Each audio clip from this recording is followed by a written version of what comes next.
Chateau.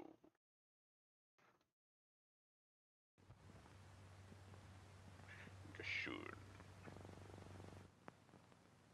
Welcome, everybody, to Fallout 4 here on my simultaneous cast.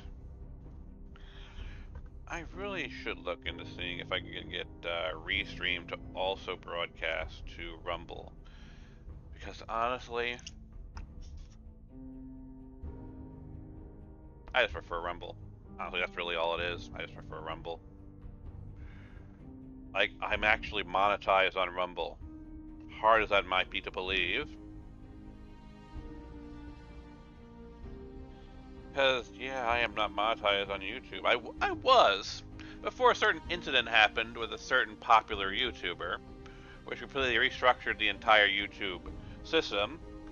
I literally had a letter from YouTube, and they were going to send me my first check after 3 years of streaming.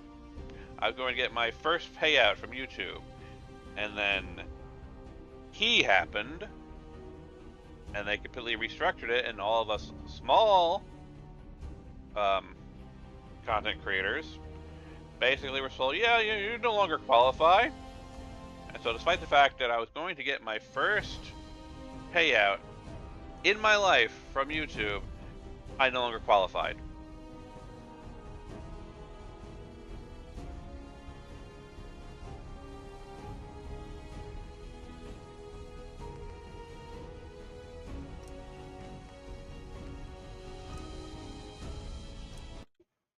Anyway, we've been beating around the bush for a while.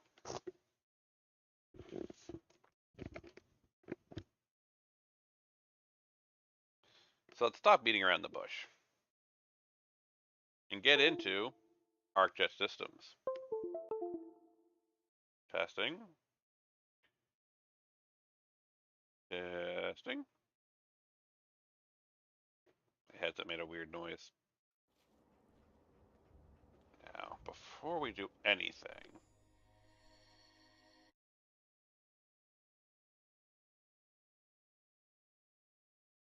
in the menus bar,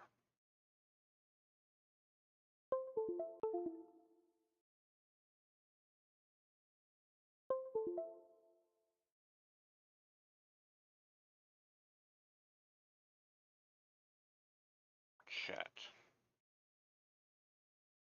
Chat's loaded up. Good.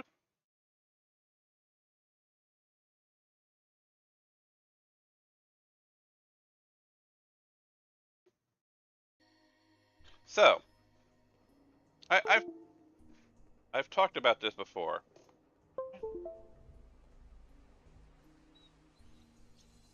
That's really annoying. I don't know why my headset keeps making beeping noises. But I've talked about this before. ArcJet, like several of the other locations we visited before, have a have multiple states. Have a state before and after a key event, and we've explored them. For example, one of the first ones we explored was the Concord sewers before and after the Deathclaw. There are various other ones that we explored. What was it? The diner. That was, well, we talked about the diner before and after the Creation Club, uh, the the donut Slocum Joe's Creation Club, and we talked about how the railroad mission uses the same location. So this location has been changed what, 3 times? There's Vanilla, there's Railroad, and then there's Slocum Joe's. And there's all kinds of various things like that. Another fun one is Good Neighbor. There is something you can do in Good Neighbor, but only if you go there before you rescue Nick. As you might notice, I've got Preston with me. That's because during my normal crafting, upgrading, settlement building I do between streams, I maxed out my affinity with Cogsworth. So we've got Preston. Of course, we still got the Sentinel. We still got Dogmeat. At one point, I'll turn into a cat just for the lulls of it. Just be there for one episode. Dog me to randomly be a cat.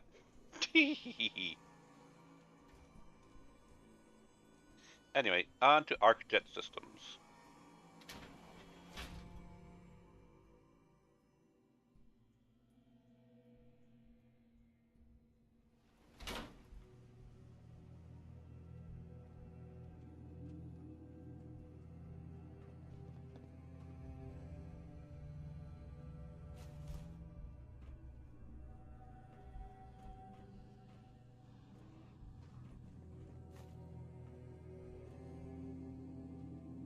So, you know, so far, so what you expect.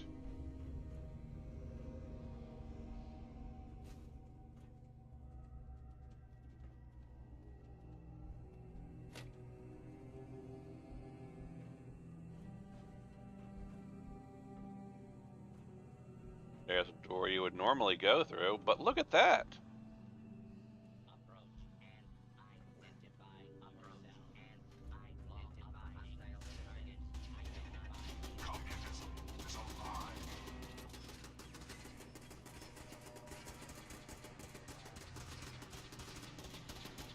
And what's this?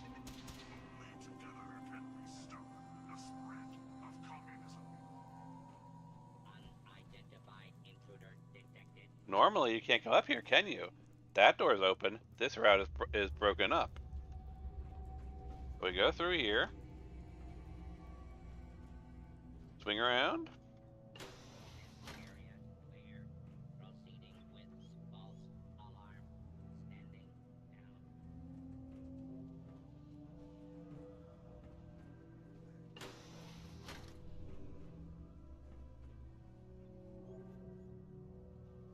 And if I recall correctly, in the arcJet mission, which we'll be doing shortly, this door is broken and you actually can't go out onto the balcony.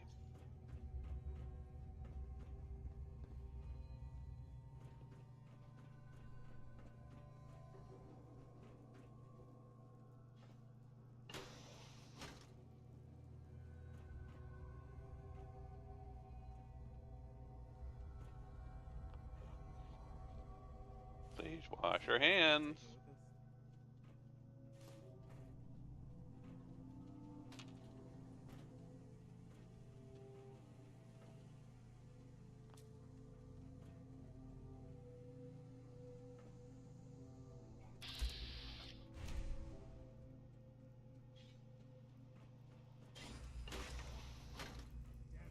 Nope, nope, it's fine, it's fine, it's fine, it's fine, it's fine.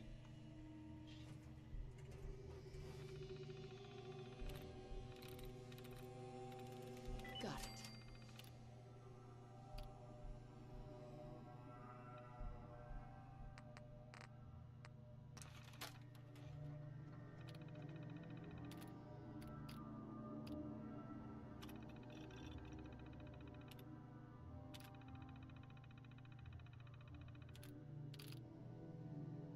I believe these are all the same, the terminal documents.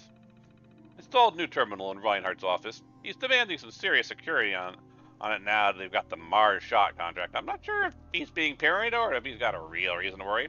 I'll set him up with the best we've got for now. Okay, now I'm convinced Reinhardt is paranoid. He's had me put in automated security turrets in the main hallway outside his office. You think we were working for the military instead of just the United States Space Administration?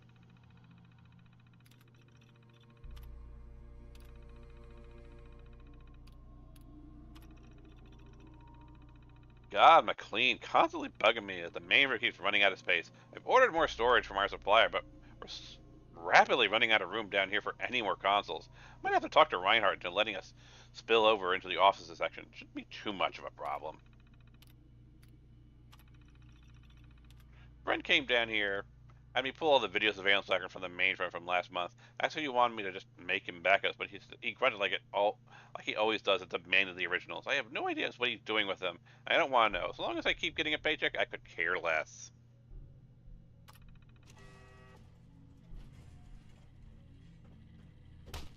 Hey.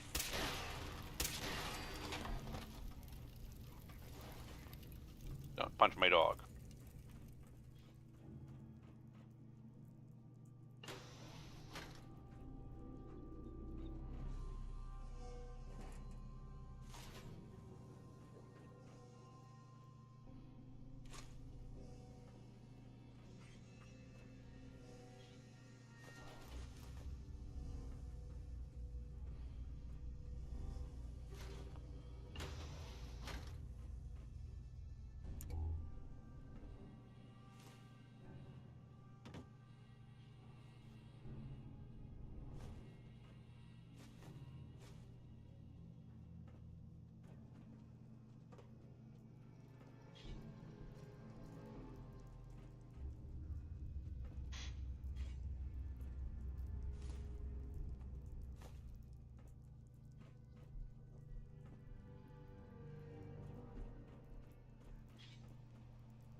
Yeah, it's a lot of subtle little things that make the two areas distinct.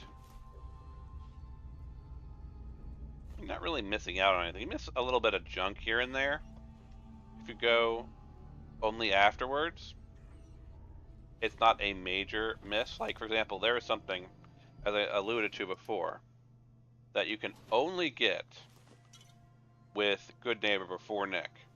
And it is a completely original sequence that most people probably haven't ever seen.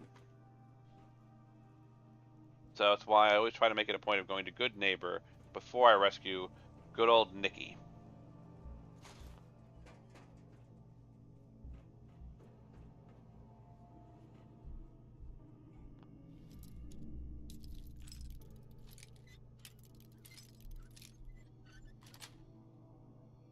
Sweet.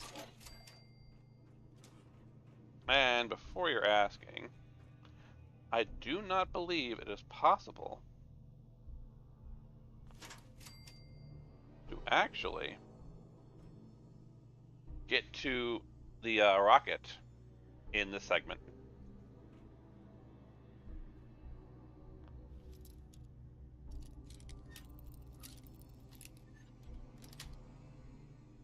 Got it.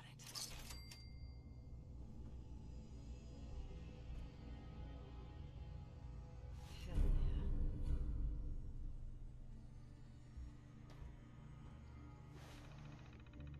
Yeah, you're gonna see that from now on. I activated a mod that I already had, but I activated it, which flags every magazine and every bobblehead for a later video, where we're basically gonna do a run where we pick up all of the bobbleheads as I go and do a demonstration of the 11, 11, 11, 11, 11, 12, 30 build.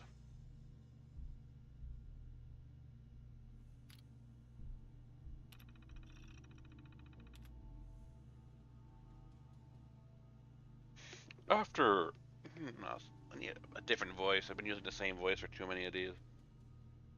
After 6 months of the United States Space Administration finally approving arcJet as the contractor for Mars-Shot Project's propulsion and communication systems, having my team start working on the XMB booster before we secured the contract was a gamble, but it looks like it's going to pay off big. We have a lot of details to hash out with the agency, and we have a lot of work ahead of us. But I think this contract will finally put arcJet on the map. I was fortunate enough to be able to add Dr. Rory McLaren to the XMB booster team today. There are few people who can match Dr. McLaren's aptitude with nuclear propulsion systems, so this truly was a coup. It cost the company a heck of a lot of money to hire him away from his military contracting job. Oh my god, I cannot keep that voice up. But I am sure it'll be well worth every dollar.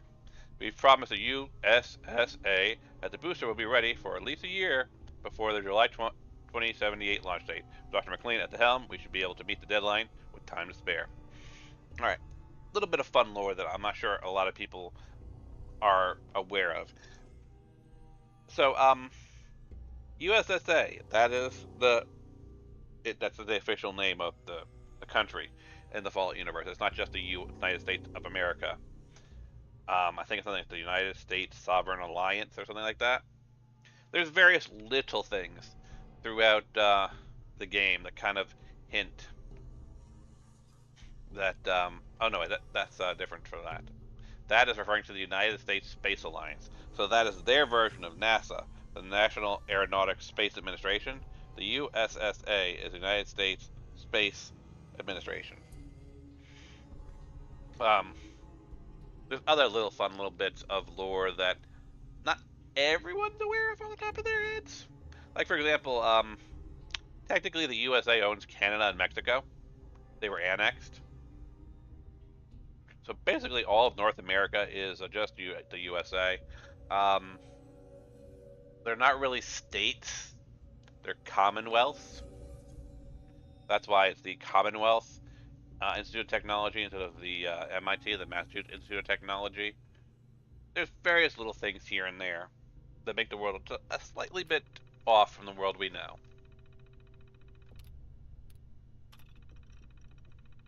As the holiday season approaches, it's time to take a step back and look at everything that's happened to arcJet systems this year. 5 months ago, my company was struggling to make ends meet. Now, with the XMB booster and the Deep Range Transmitter project in full swing, arcJet appears to have received a second chance. Thanks to Dr. McLuhan, we are on schedule and under budget. The USSA is thrilled with our progress and is already talking to me about future contracts after we deliver. I don't think it's possible to be ending this year on a better note. Yeah, it might be your best year ever, considering we know what happens in 2076. Dr. McLean informed me that we have a problem with the booster. The SA is demanding that the engine can't exceed their strict weight allowance, but thanks to the uranium refinement subsystem, we're a few hundred tons over. We're now 1 month behind schedule, and I'm frankly starting to panic. Dr. McLean assures me he'll find a solution soon, but that doesn't help me get to sleep at night.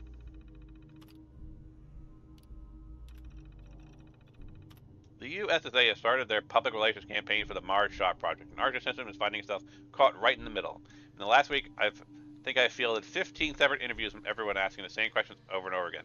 They all want to know when we're delivering the XMB booster so they can take their pretty pictures of the USSA tests firing for the first time. And all I can keep doing is smiling and lying through my teeth.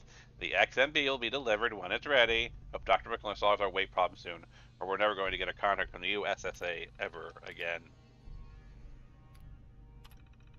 I can't believe it. Dr. McClellan's team finally solved the XMB's weight problem. Now all we do is finish tightening a few screws and hoist the thing up to the engine core. If we're lucky, we'll be able to test fire the booster right after the new year. Funny how things seem so bleak and chaotic during the year, but it'll all come together for us just in time for the holidays. Now, arcJet's a fun little story because as we explore the world, and we're exploring a few locations in this particular stream, you'll see how several companies are completely incompetent and lie through their teeth. Some companies are just straight up evil.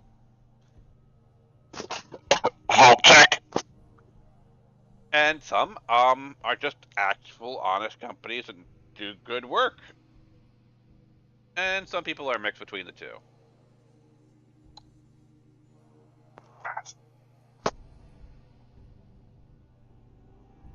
So, hope I didn't blow up anyone's headphones with those.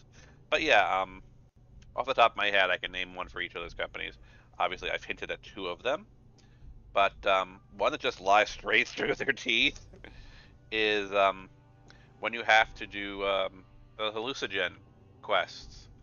Yeah, that company is just somehow that company just lies through their teeth and manages to get contracts, even though none of their shit works.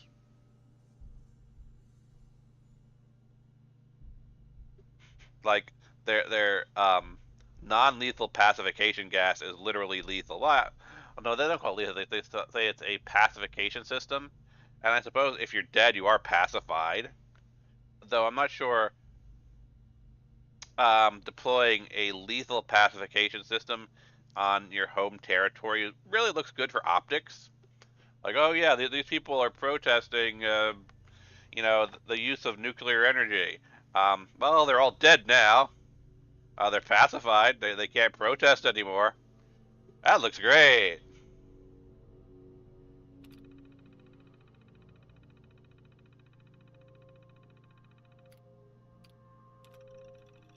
February 2077. We scheduled a photo opportunity tomorrow for the XMB booster's first test firing engine core. We're going to stick them all down into control and let them shoot their pictures through the thermoglass window after McClellan gives them a short explanation of how the booster works. The engine puts out a hell of a lot of thrust, so this should be quite a spectacular show. Been 2 weeks in the accident before the XMB booster's test firing, and somehow a photographer managed to water past security into the engine core a few hours early. Dr. McLaren was running a quick test on the booster, letting it run for only a few seconds to make sure it was ready for demonstration, and burned the photographer to ash. Thank God no one else saw what happened. I'm having Brent take care of the remains. After all, that's why I hired him. If word of this accident goes public, we'll be shut down. I may as well put a for sale sign out front. Now, yes, this is a little bit damning. To be fair,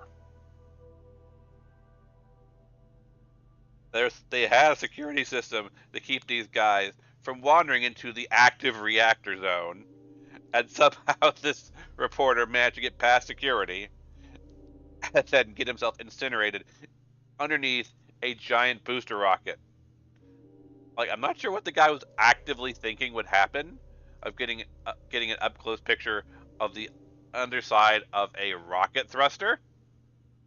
So I'm not sure I can really blame arcJet for this, because I don't know what level of intelligence you have to lack in order to sneak past security systems so you can get a close-up view of the inside of a nuclear thrust engine for a space module.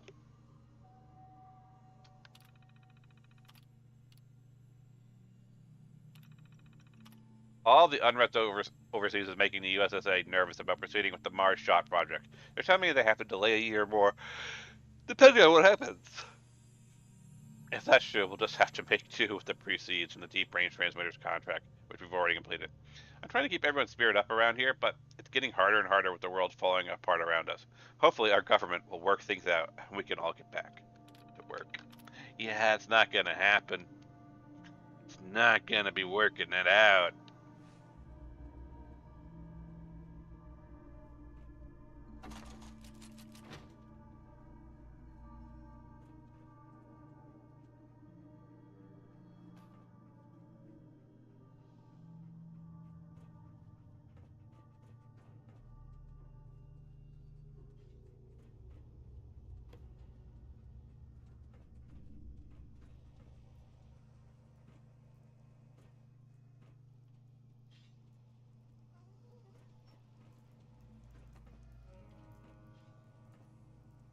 And is that it?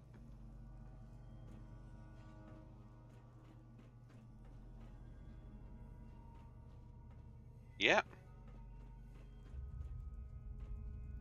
pretty sure that's as far as we can explore arcJet before the Institute invades.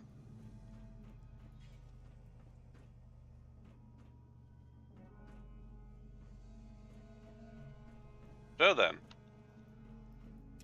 let's get the Institute involved, shall we?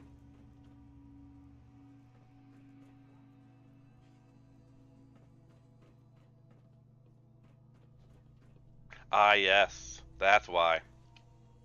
Because when the Institute invades and we come here with Dance, this floor has collapsed.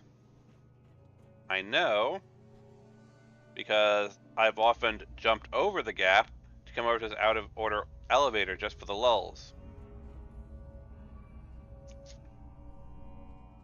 So, yeah, like I said,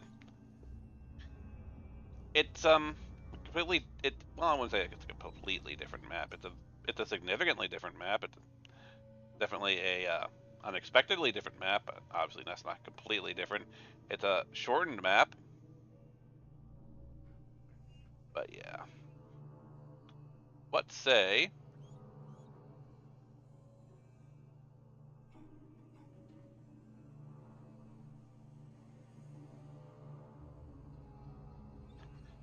we now go talk to Dance?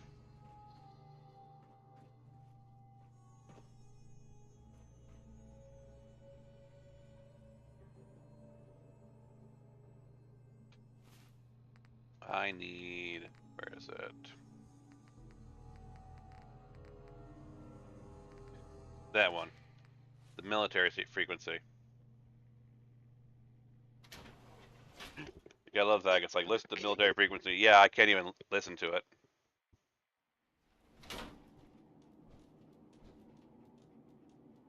Oh, lovely. A rad storm has come in. Yeah, that's fine. I actually heal from rads, Preston. I'm not sure if you were aware of that. I'm part ghoul.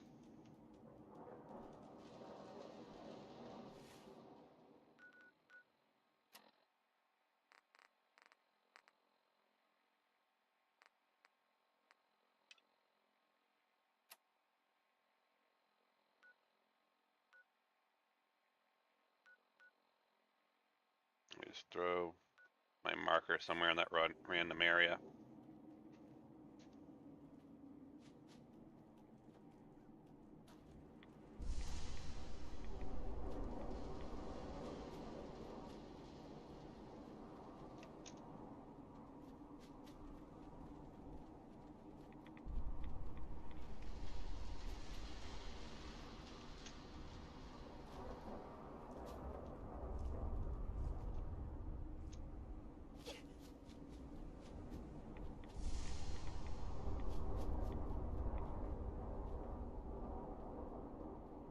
There's a bunker over there.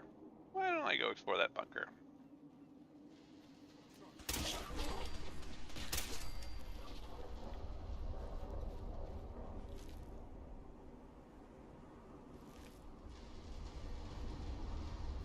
This is the water? This is the water. We'll ignore that for now.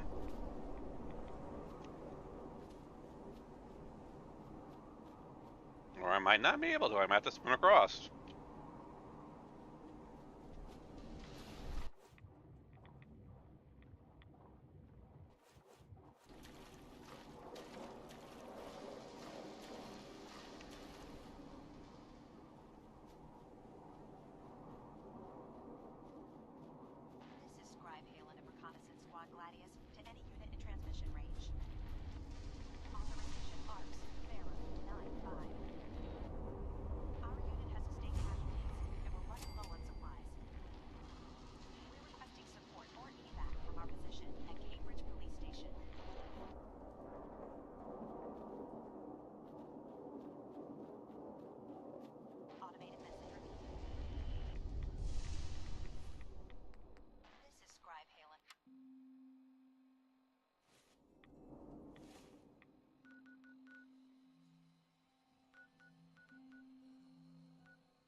Alright, I also have investigate the coordinates in this here, don't I? I have investigate the coordinates, which is...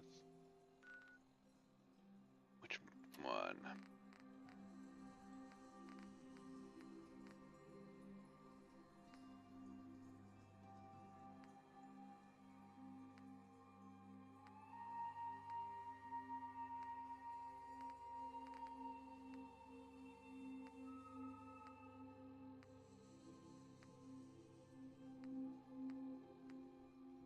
Early retirement. That is for the Noir Cafe. Or Noir House. That won't take long.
Come on down.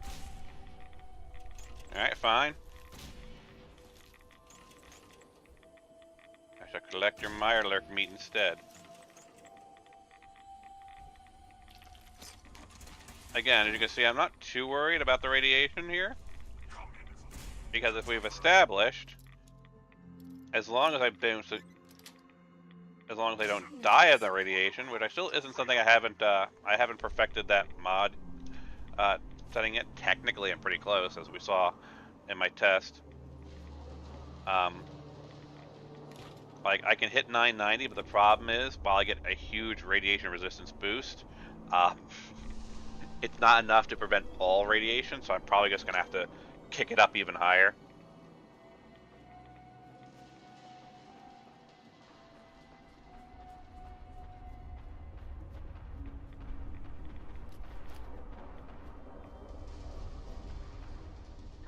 Now we gotta be careful, because there are mines outside the police station.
I think Dance will be fine.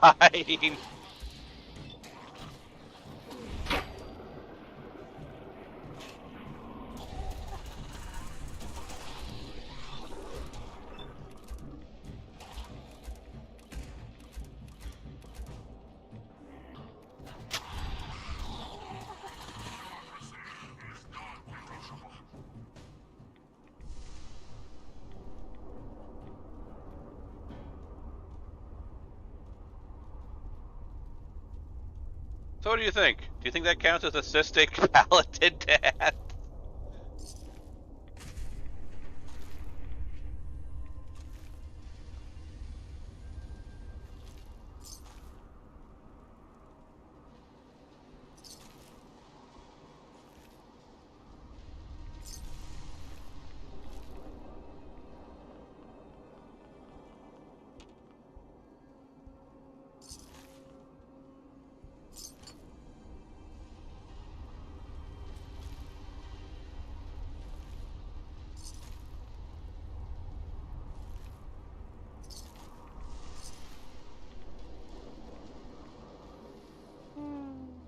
Oh, paladin dance.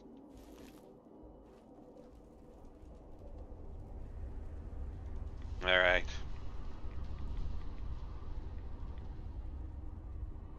Actually, I mean, my charisma's probably already through the roof, isn't it? Yeah, I got 11 charisma. I'm fine. Hey there. We appreciate the assistance, civilian. What's your business? Before you answer, will you tell me who you are? Before I answer, will you tell me who you are? In due time. If you want to remain in our compound, I suggest you answer my question first. Pest exterminator. I heard you had a feral problem. Evading my questions is a surefire way of getting yourself ejected from the compound. Are you from a local settlement?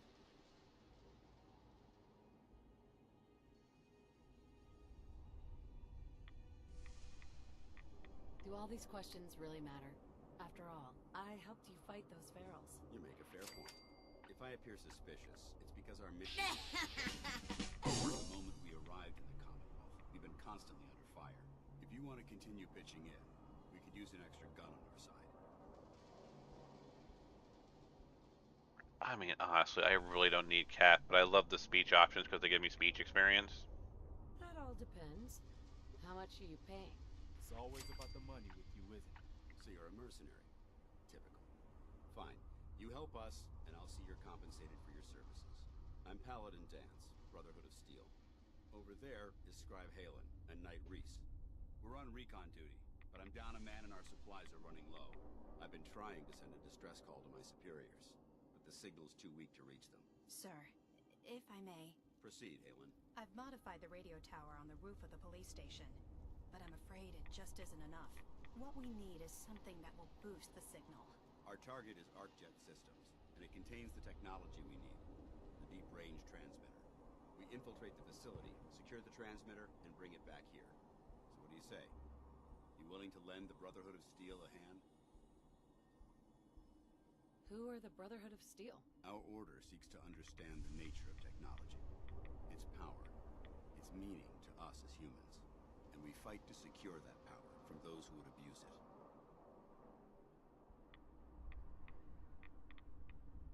How did mankind abuse technology? Before the Great War, science and technology became more of a burden than a benefit. The atom bomb, bioengineered plagues, and FEV are clear examples of the horrors that technological advancement had wrought. He's not wrong. To make sure that never happens again. Your cause seems noble. I'm pleased that you agree. There are very few, outside the Brotherhood, who appreciate the gravity of the situation we're facing as a species. So, what do you say? Will you help us? No time to waste. Let's get moving. Outstanding.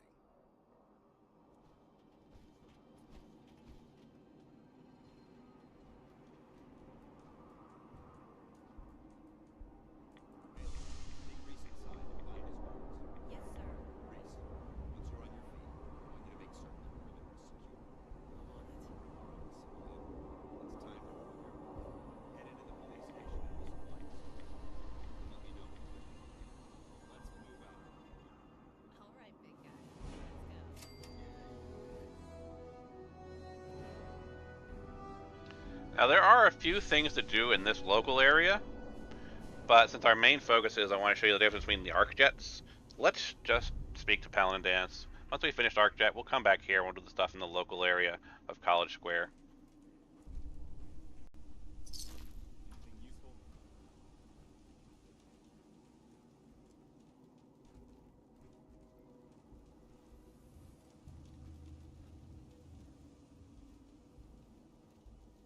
You really trying to block me from getting to the first aid box, Night Wreath? Because I will put a wrench through your skull if you stop me from looting. Do not test me, Night Wreath. Of course, there's Night Keen, who, you know, they do mention on the terminals. They actually mention a few people, which we will find periodically through exploring the Commonwealth. Hopelessly dead, but, you know, that is to be expected.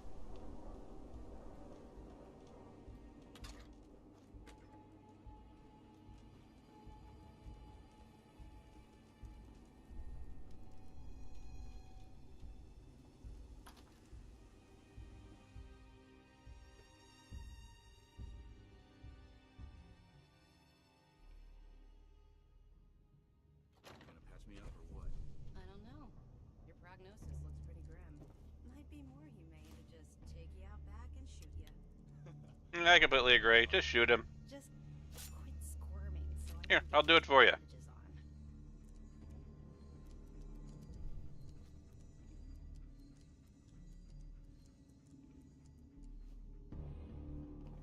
Think you're some kind of hotshot? Yeah, kinda.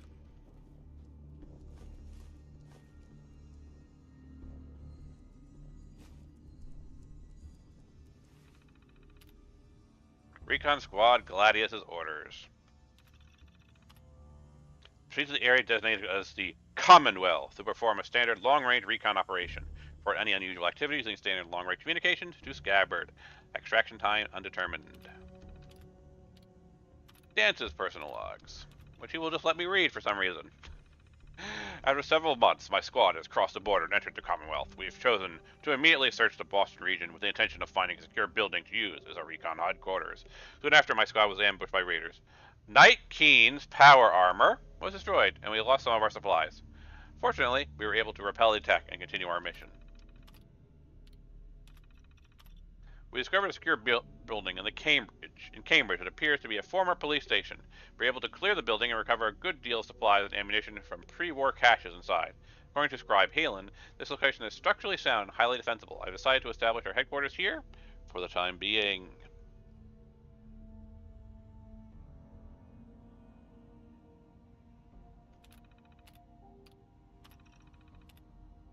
After Halen identified the Corvega factory in Lexington as a possible site containing valuable pre-war technology, we initiated a sweep and retrieve operation. I had Dawes do a site survey and he discovered it's being held by a large force of raiders. I gave the go-ahead, and we attempted a breach. As we approached, our squad was hit with gunfire. Knight Warwick was wounded, so I decided to fall back to Cambridge. During our retreat, Knight Brack stepped on a landmine. Scribe and Hyland attempted to treat him, but Brack succumbed to his wound and died. Let it be noted for the record that Halen is to be commended for her efforts. It's been 2 days since our failed operation at Corvega.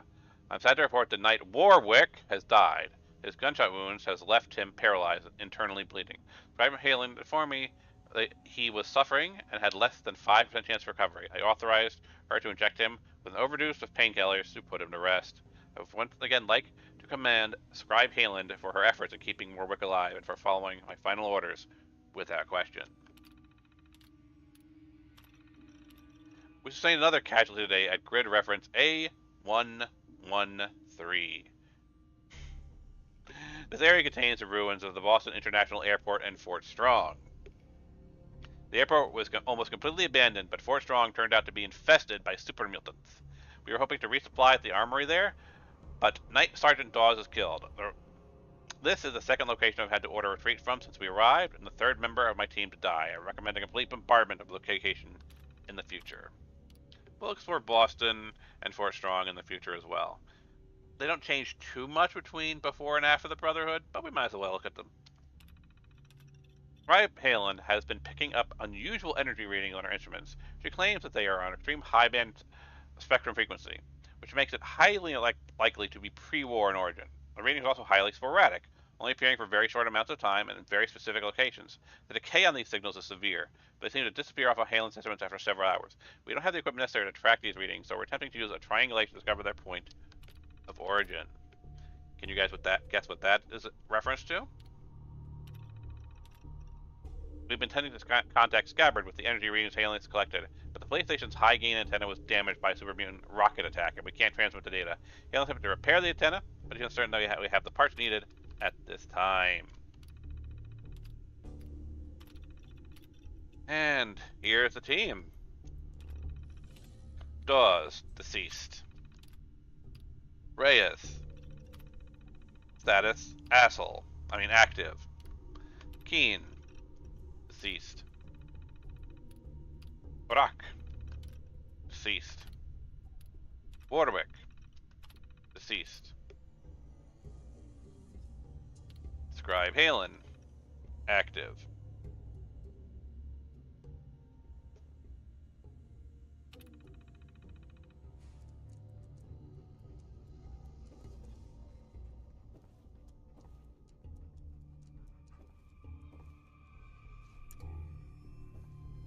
Sorry about the other guys.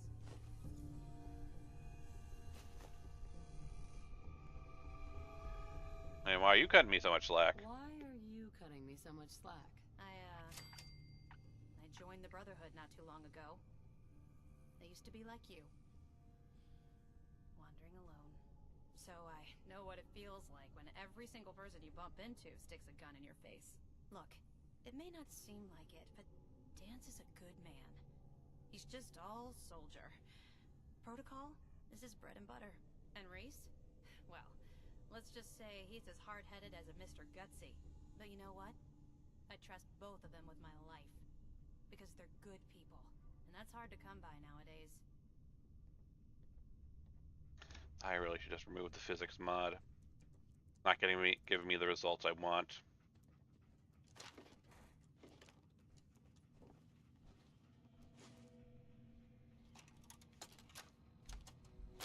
Field Scribe Halen, personal log entry 334A.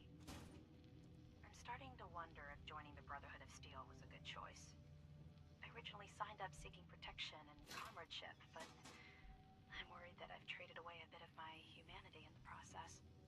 The Brotherhood's message of hope for the future is idealistic and noble, but their methods leave a lot to be desired.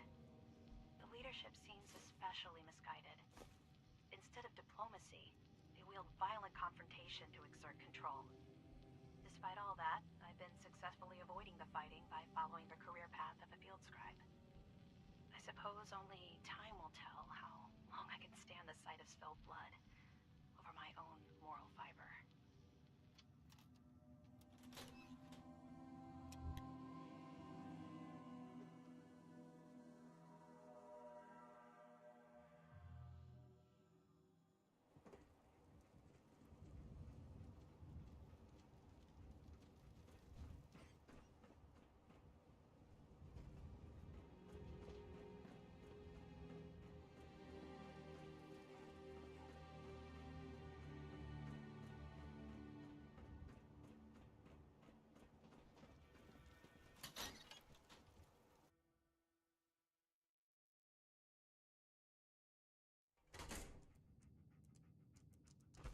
Now, interestingly, something else worth mentioning is that here within Cambridge itself, and we're taking a good look at Cambridge because I do plan to install a mod that makes it into a settlement and expands it. So you'll see a lot of these broken doors next time we come back here will actually be accessible. But that's beyond the point. The main reason we're exploring Cambridge is because before and after the Brotherhood, Cambridge itself changes. I want to give you just an idea of its setup right here, as well as some other smaller things that may not be as obvious at first.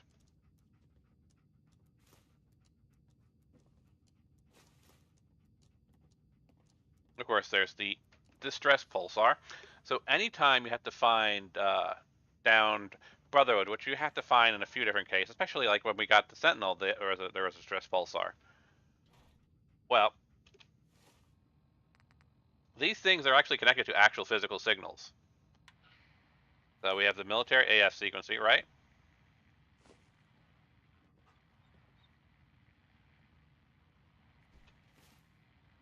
And now it's, well, technically it's been dead for a while. But yes, the pulsar has been deactivated before it was active, and that's why it was broadcasting. Dance. Ready to move out? Not yet. Not yet. Get yourself together. We've got Yes, I know. I'm trying to do that dance. ready to move out? Dude.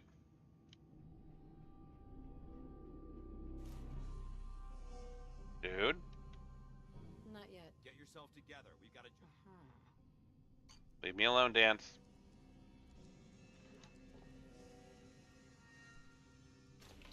I'm not above killing the Brotherhood this early in my playthrough. Hey. Dog, meat. The problem with having multiple companions? This. Could be anything hidden in all this. Yes, there could be. Yes, there could be, Preston. That's why we're looking at everything. Because there is actually some things hidden here, which I'm trying to show off. In addition to just being a lootaholic who loots everything that isn't nailed down, and a few things that are nailed down.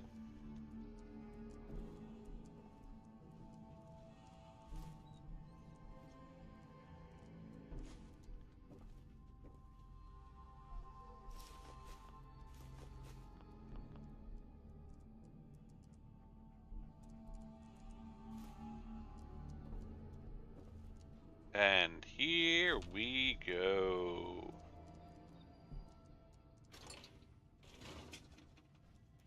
Safe. Unlock. Expert.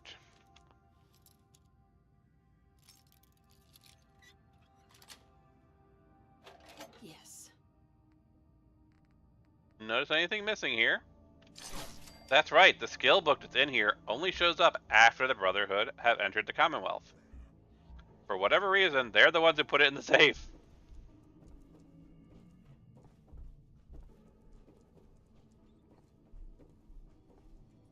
So if you're trying to get every skill book, yeah, unfortunately you have to wait till the Brotherhood arrive. Because, yeah, that doesn't spawn until afterwards. Yeah, dude tried to lockpick his way out. Looks like he, didn't have much luck. Before the bombs fell.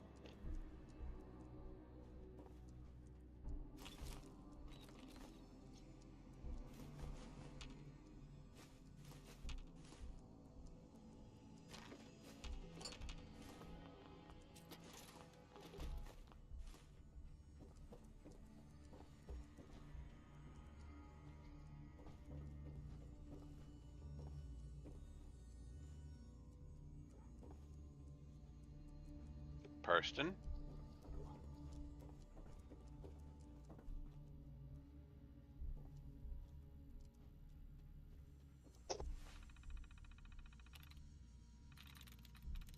I'm through. And of course, any of the police stations, obviously, they have the tips that lead you towards the winter holotapes and Nick's entire quest. But they just also have just basic lore on basic criminal activity. Like the Hallbrooks edition logs.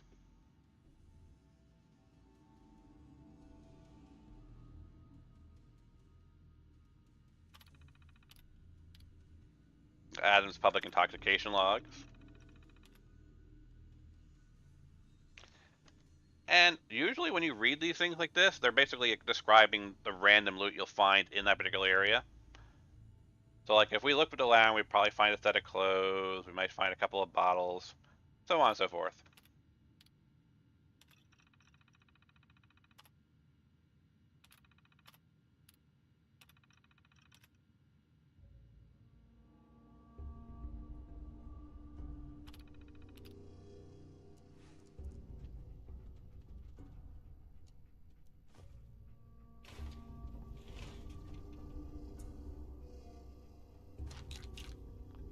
Here's some confiscated chems, including Jet, which, yes, is a pre-war drug.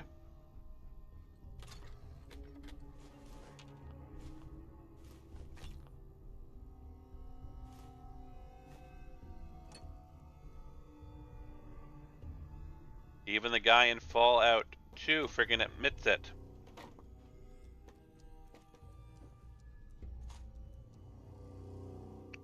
Always use fusion cores.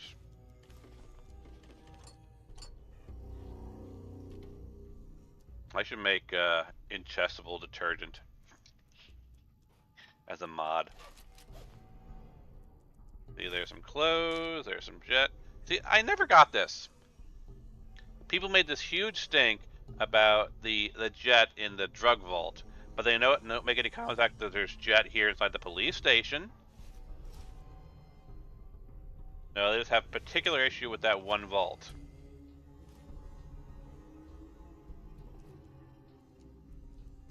Despite the fact that the guy literally says in Fallout 2 that, yeah, I actually didn't create the Jet, I just kind of recreated it.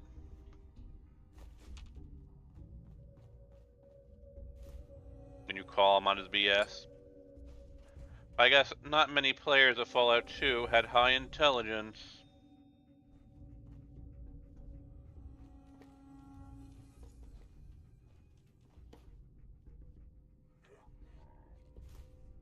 I guess it makes sense given the community, as they love to jump to conclusions, as I've talked about with Creation Club.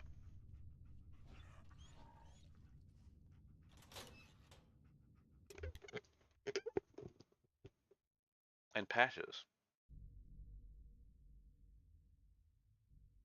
Yeah, the Fallout community is definitely running a low intel build.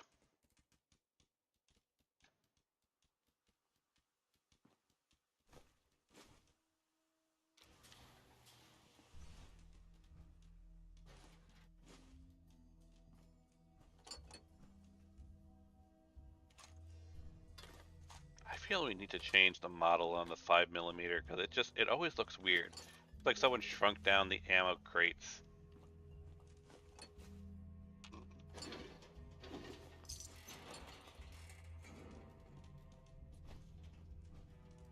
Well, back inside. Time for the main event.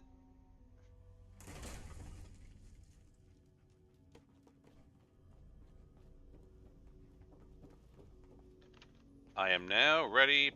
Paladin dance. I mean, we really should talk to these guys first. You better get a move on. It's not a good Paladin idea to keep dance. Paladin dance Ready to waiting. move out? Tell me why you established. An outpost at the police station. Given the nature of the facility, we felt it would be tactically advantageous to search it for weapons and ammunition. The radio tower on the roof was an unexpected boon, but it obviously has its shortcomings that need to be rectified. It might not be as imposing as the Citadel back in the capital wasteland, but it suits our purposes. That's all I'm willing to divulge at this point. Let's go. Outstanding. Follow me, and try not to lag behind.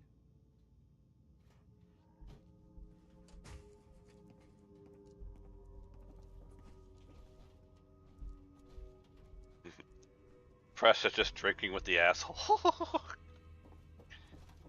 You gotta love vital markers. You really do. Though I could totally see Preston hanging out with the asshole. He would try to befriend everybody. the entire Commonwealth Minuteman shtick.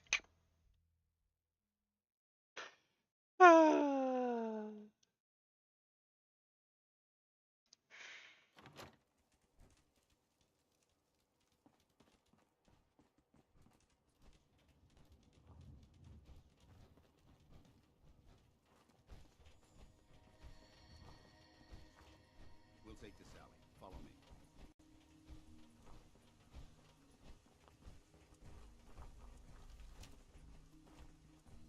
Arcjet is a short hike to the west. If we take this road, we should be able to avoid the larger packs of ferals infesting Cambridge. Traveling this far from the police station is a risk, but getting that transmitter up and running needs to be our top priority. If it was up to me, I'd relocate my team. Describe Halen and make no point turning energy scabs in the area that needs to be investigated. We don't know much about them, except that they're short-lived, broadcast on a frequency only attainable with a high level of technology. We're concerned that whoever, whatever, uses this energy might be a potential target. So it's hard not to check. So I suppose we should talk about what Dan was just referring to. It's a very subtle hint, but what he's talking about, or at least in my interpretation, is courser teleportation. Notice it's intermittent, it's random, it only exists for a short period of time. That kind of fits with the coursers teleporting in and out. But yeah, the game is kind of hinting at the end game, even this early on.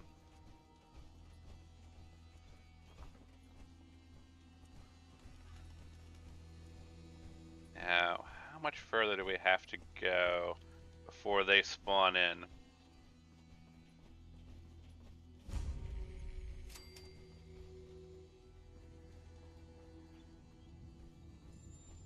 Wait, hold on. Player dot mod AV action point. Oh, it's just AP. 5,000.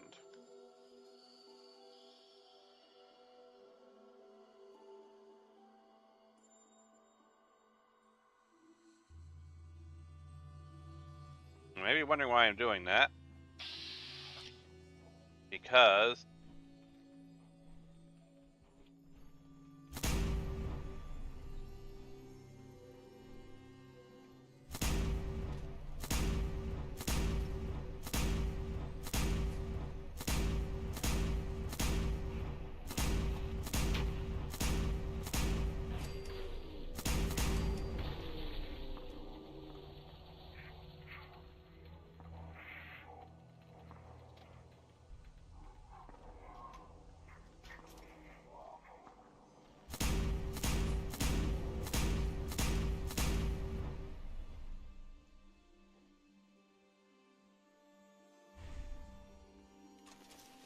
yes, you can save the traders. It doesn't mean much, but you can do it. And I'll end you, Wastelander.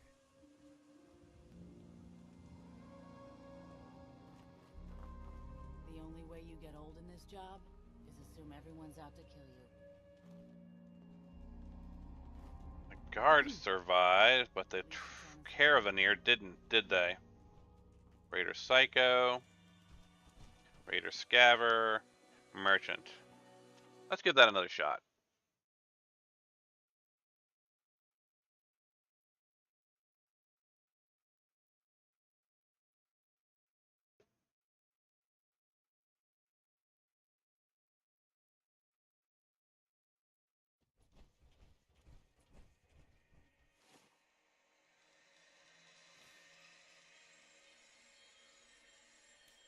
Now I need to find my weapon with the longest range.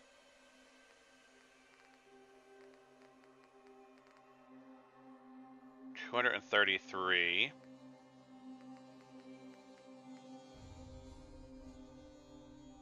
$260.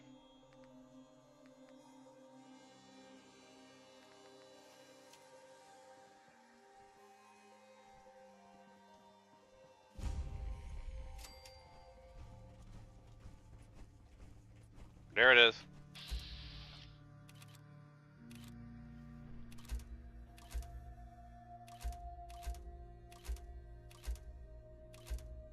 No.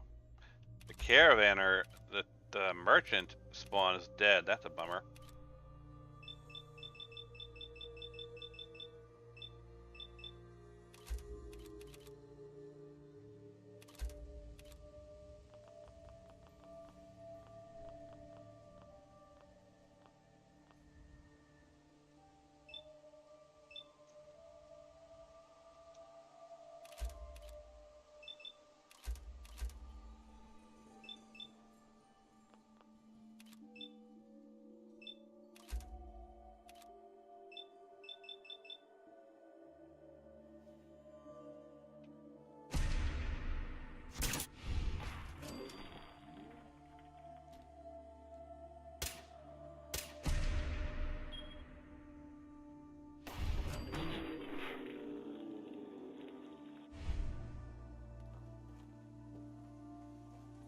In some games I've played, the merchant actually is still alive, but it looks like I drew the short end of the stick today, and the merchant actually spawned, or was immediately killed.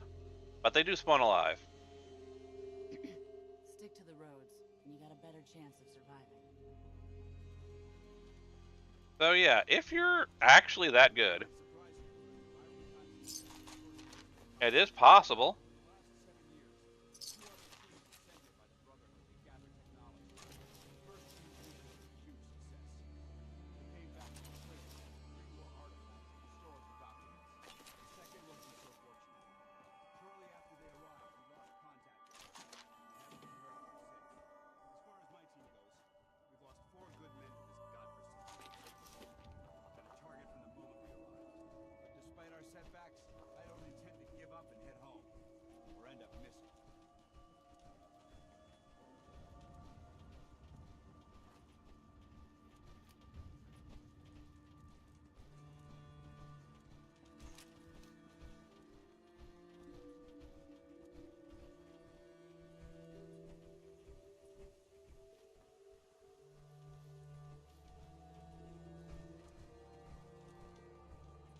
The dog should be spawning in shortly.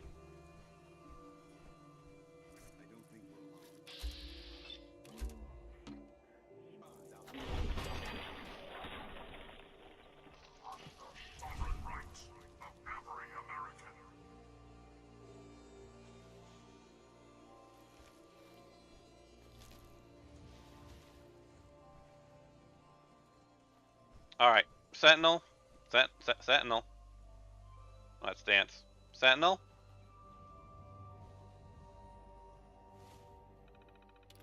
I think it's time to change your personality a bit. Let's make you an Assaultron.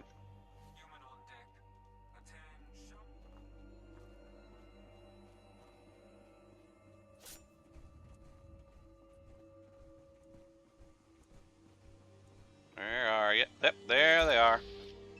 Wild Mongrel, Wild Mongrel, Wild Mongrel, Alpha Wild Mongrel, Paladin Dance.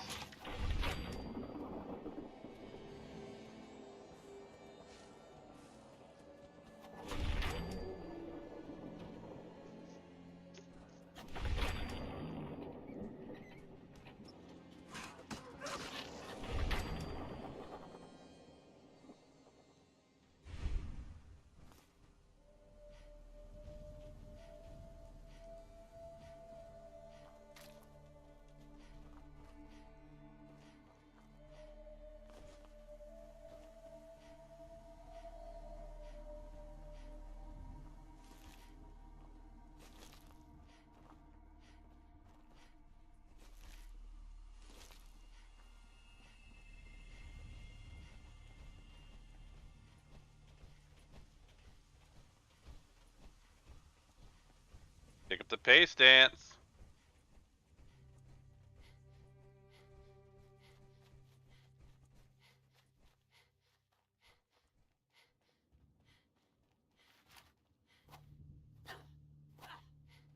Missed it.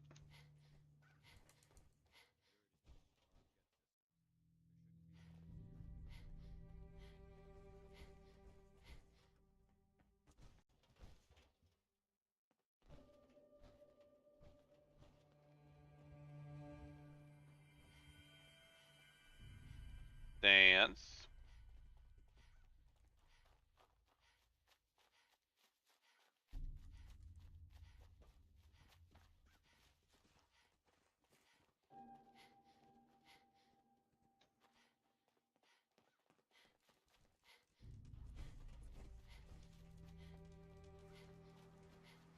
Did he? He walked right beside me and I completely overlooked him, didn't I?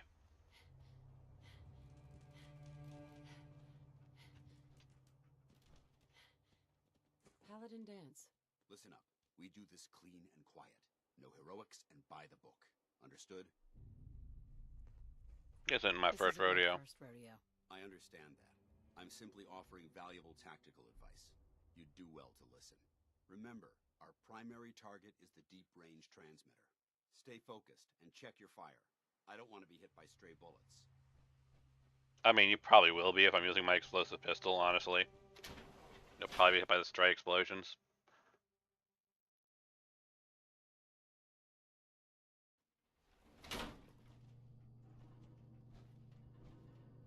And as you might notice, the loot that we grabbed is back. Be Corporations like this put the last nail in the coffin, man. be Exploited because it's technically a different instance, technically. But you'll notice. We just go and explore. That door is open. This one is not. Instead of a 10mm, it's a pipe pistol. We follow him in here.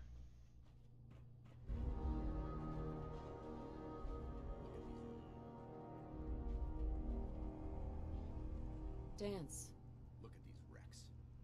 It appears as though the facility's automated security's already been dealt with.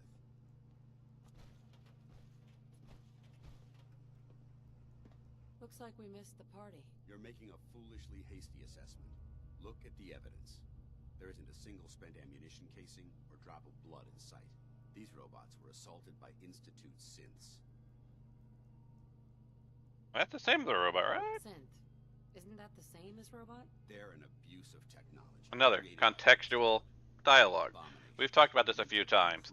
There's the what is a cap? What at Abernathy? What is a ghoul with Preston? What is a synth here? What is the Institute here? The game. I've seen several people comment that a Vault Dweller wouldn't know what all these things are, but there are contextual prompts that come up specifically to explain these things. The only problem I have with the contextual prompts is that they really should be more of a case of the first time you hear that item, the prompt comes up, as opposed to in specific locations. Because you could have heard the word Institute or synth before Dance. You could have heard the word cap or Raider or Ghoul before Abernathy or Preston. And I would I personally would have had it set up so that the first person you talk to who mentions those things, as opposed to just outside of incidental dialogue, because obviously you can't question incidental dialogue.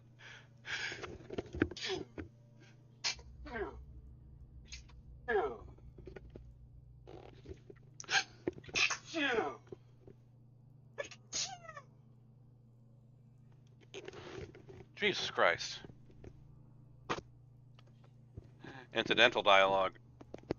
First instance, yada yada. What's the Institute? They're a group of scientists who went underground when the Great War started. Spent the last few decades littering the Commonwealth with their technological nightmares.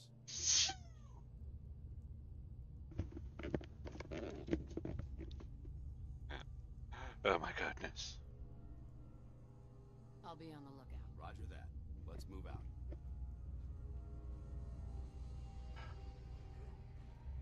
Done yet.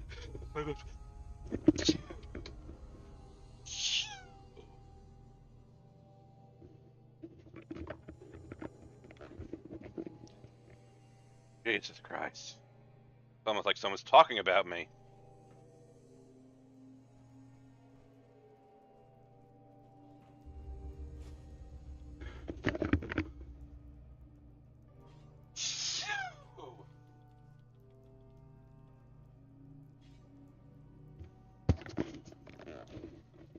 Motherfucker.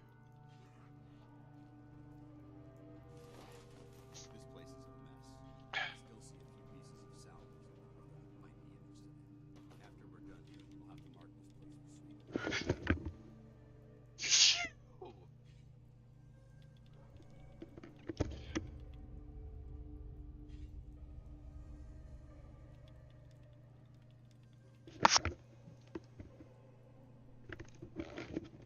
Are we done yet?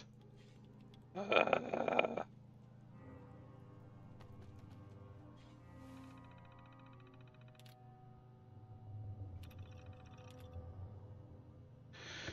we're not.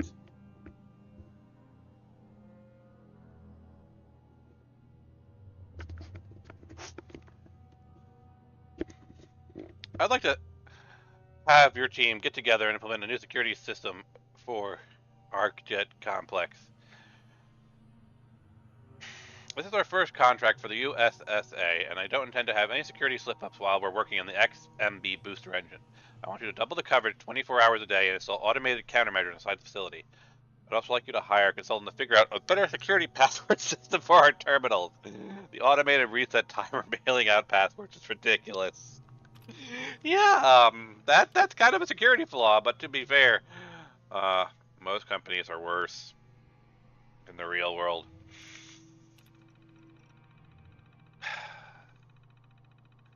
Starting tomorrow, we'll be distributing identification badges to all employees. These badges must be worn at all times. They are infused with a low-yield, radioactive isotope that will prevent our internal security turrets from accidentally shooting any of our own employees. If anyone was caught near the entrance of the engine core without a badge, we are not liable for the injuries you may sustain. The turrets will go online in 1 week, so I suggest you sign your badge if possible. Now, granted, in our own real world, no one set up like turrets that are so poorly designed that they shoot their own employees. Yet. Sam, what the hell is going on down there? How did a member of the press get all the way past security, through the entire research facility, into the engine core without tripping our alarms or turrets? We have a real mess on our hands, and it's going to be your job to clean it up. I don't care how you do it, just make it all go away. Come back to bite us, I swear you're going to be the one that takes the fall. And they're actually all dead. So I can't actually reprogram them.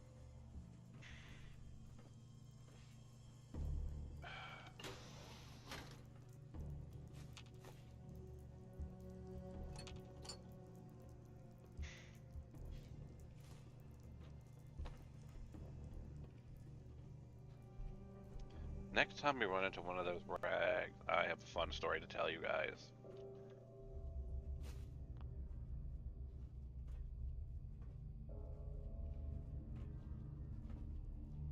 Looks like a dead end. See if you can find a way to get that door open. I'm gonna reconnoiter the area. Oh, right. I forgot a key aspect of arcJet, as it is an ideal place for those of you who like mines. Eh, it's fine. I still have some mines on me. You can still have some fun.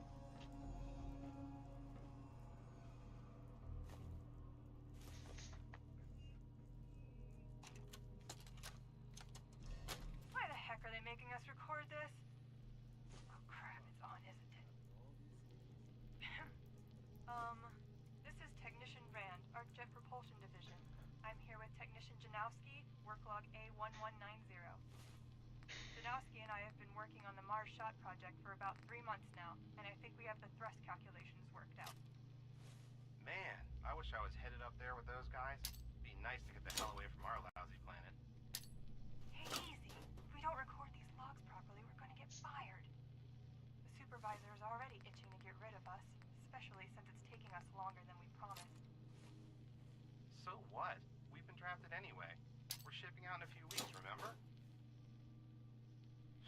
Soon we'll be doing push-ups, eating freeze-dried rations, and just wishing we were spending our day inside a cushy private laboratory. Of course I remember. But I'm trying trying not to imagine getting my head blown off when I'm on the front line, and keeping my mind on work is helping me deal with the problem. Maybe that doesn't make sense to you, but it's important to me, okay? Alright. Sorry. Look, why don't you toss this tape and we'll start a new one?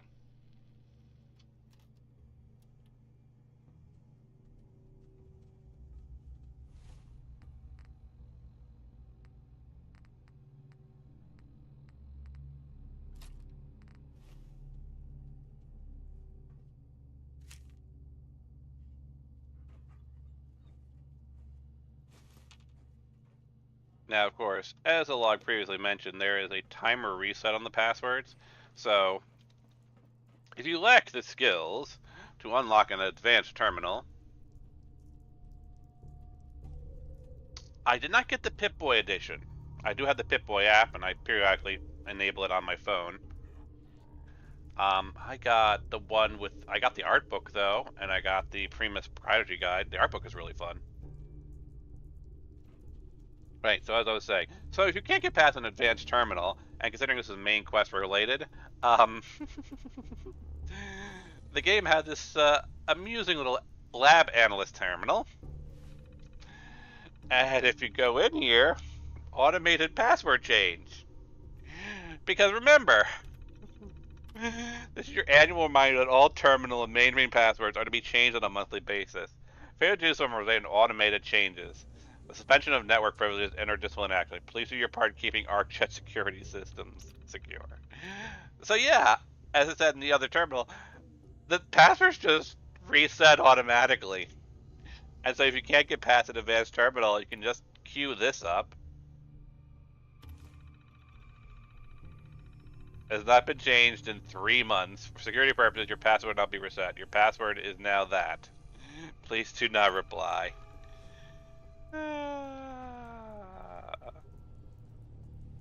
Pre-war madness.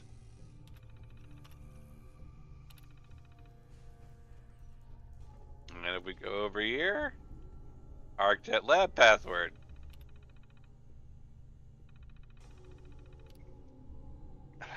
Lab controls. Security door controls. And open the door.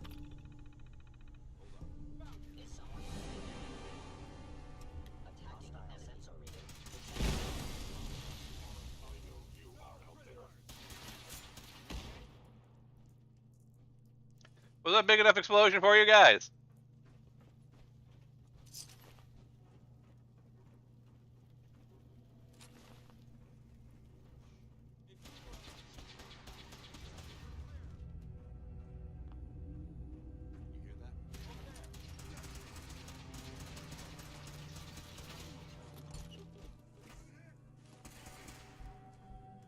Well, you guys do your own thing. I trust you. There's enough of you.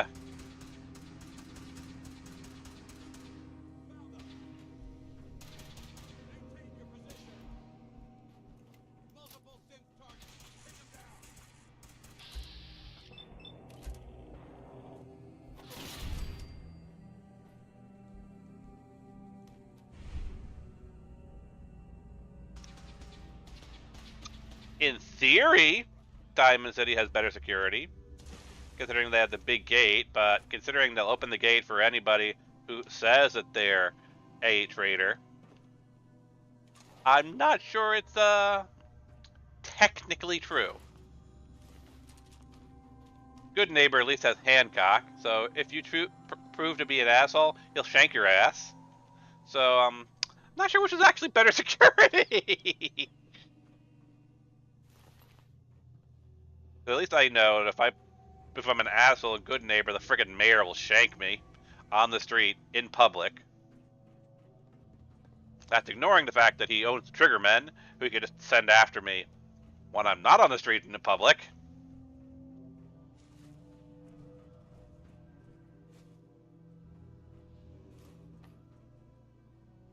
So to be fair, Mayor McDonough is a so of course there's always a chance that he could send after us.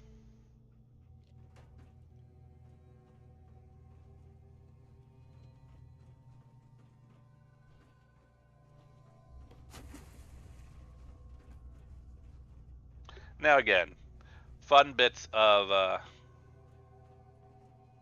options here. You can go up the long way, or you can just crack open a door with a novice lock.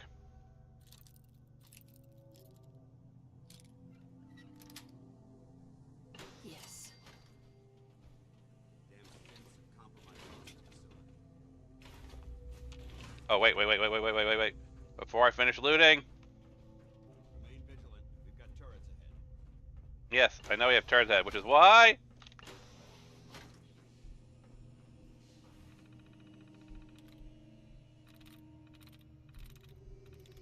Yes. See, it's the same repair orders as last time.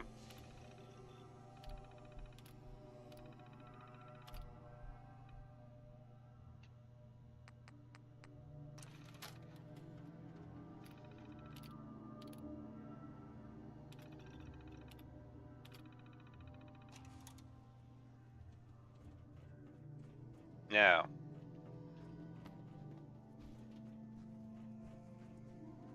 back to our proper exploration of this area. So, let's start with the front door. There, now at least Dance won't set off the turrets I have now turned friendly. So,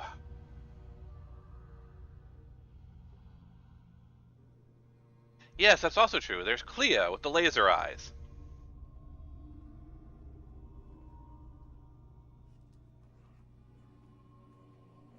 So here's another laser tripwire.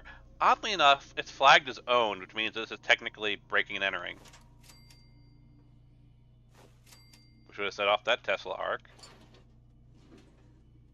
But you know, to anyone in power armor, it'd be pretty devastating.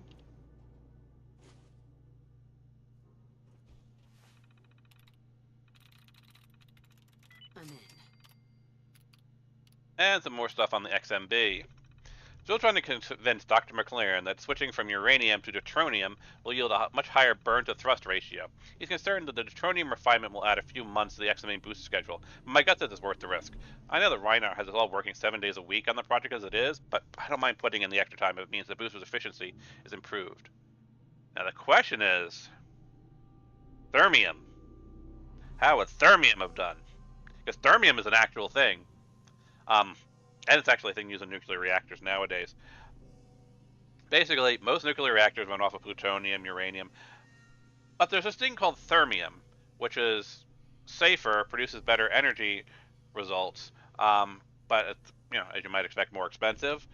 So there's this big debate on whether or not nuclear reactors should be switching over to thermium as opposed to uranium. And it makes you wonder how the XMB would work if it was running off of thermium instead of uranium. Well, I did the best that I could. I showed my demonstration to Dr. McClellan, and he was impressed. He took my notes directly to the board and asked for a project extension. But Reinhardt said no. I don't understand why it all comes down to money. We're sending a couple of men to Mars, and we want them to get there and safely, as efficiently as possible. All these bastards care about is the fact that 3 more months will cost them a few $1 million. And frankly, I'm getting sick of the bottom line dictating what we do in the laboratory. After we wrap this project, I'm going to look for work somewhere else. Deep range transmitter. Now that the fuel issue has been settled, I've been moved off the XME booster and onto the deep range transmitter. Frankly, I think they're just pulling me off the propulsion system because I'm the only one stupid enough to complain when things go wrong. Sounds like me, actually. So instead of tweaking fuel mixtures and thermodynamic calculations, they had me fine-tuning one of our glorified radios. So glad I'm wasting my nuclear physics degrees on that. My task is to increase the broadcast rating on TRT by at least 50% by the end of the month. Should be a piece of cake. Dude, weren't you just talking about how your main concern was getting people to Mars and back quickly and efficiently as possible? Well, them being able to communicate is also kind of an important thing. It won't do much good if they're on Mars and their signal can't reach Earth. Unless, of course, they're Vault-Tec.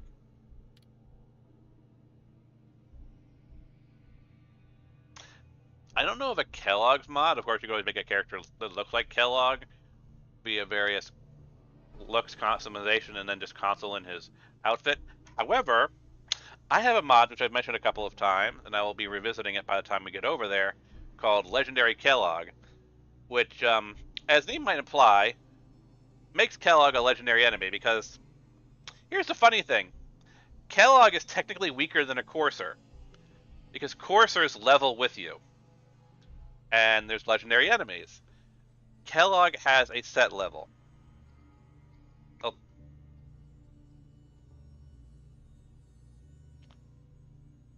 Kellogg has a set level and a set difficulty, let me put it that way. Certain enemies will level infinitely with you. And so what I basically did to Kellogg was I threw everything at him, because he's supposed to be the best of the best, right? The chief merc at the Institute. So I made him a legendary enemy. I made him scale with the player, and I made him scale, I think it was like 2.4, which I think is the same as Coursers. So basically, there are a few pictures floating around the internet in various places where I show pictures of me facing off against Kellogg, whose level is like 240. No, I'm not kidding. So given that my character right now is about a level 150, and it's going to be something like a 2x modifier, we're probably, by the time we hit Kellogg, he's probably going to be like level 300, 350. Plus legendary.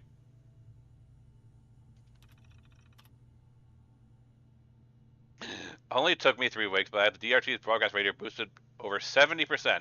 With one of these beauties installed in an NSA ship, they should be able to ping a signal back and forth within 10 minutes. And all I have to do is get the unit size down to about half, so it fits inside the required volume, and I'll be finished. Help me move back to something more interesting after this. Yeah, I don't care about the safe controls. I can crack the safe myself.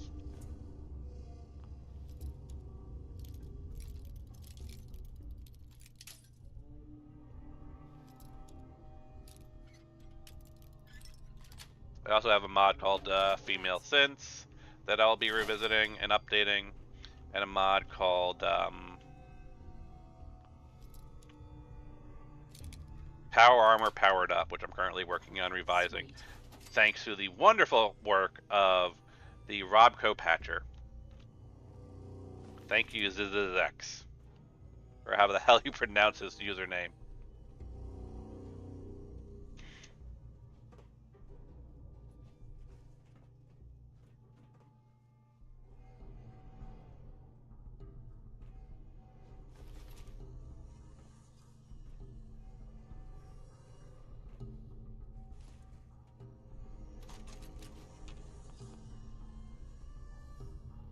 In fact, Zizax's mod is what made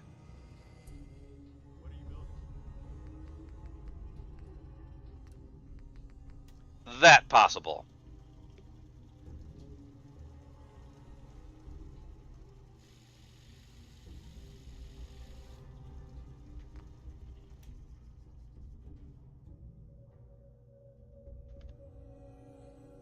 Actually, while I'm here, I do need a very long-range weapon. Do I have the means on me right now? No, don't. Oh well. When I get back to settlement, I'll make myself an Institute sniper rifle, because I do really need a long-range sniper rifle. Actually, what I might change is my alien atomizer, instead of being a flamethrower, into a sniper rifle. So that's really what I need. I don't need more short-range weapons. I need a extreme long-range weapon.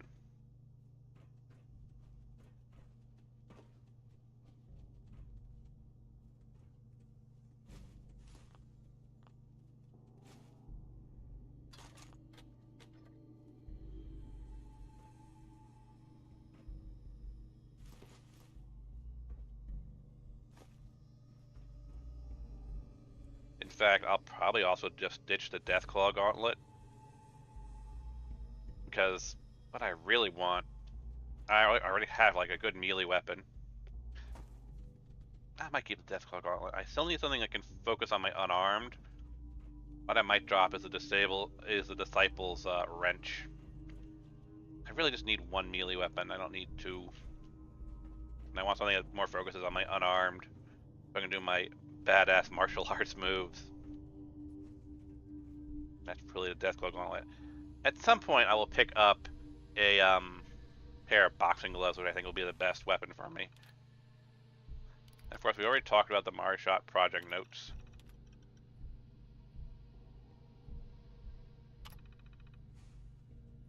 As we've been here before. Of course, even though this is a new instance, they don't double, they don't put in a second Tesla. Because they're smart enough to realize that if you did go here before, you know, maybe, just maybe, don't have 2 inches of the same magazine, because that could kind of break the game if, I don't know, who knows. So just have to add perks, and yeah.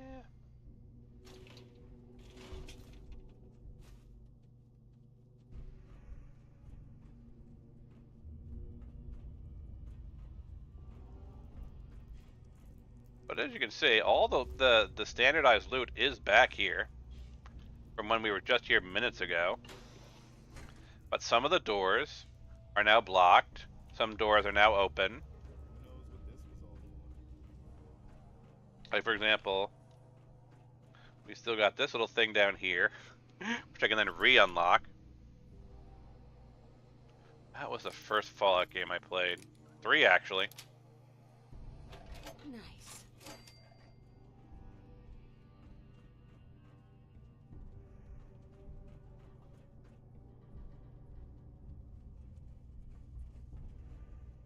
I have played Fallout 1 and 2. And they're kind of fun, but I don't know. Didn't quite hit me the same way.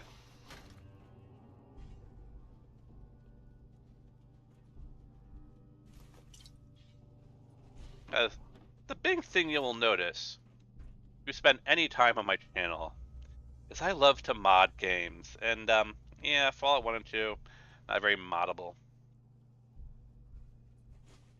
I mean, there's a big reason that the top 3 games that you'll notice on my Nexus page or on Steam that I've produced content for are Fallout, Skyrim, and Stellaris, because I actually have created several Stellaris mods.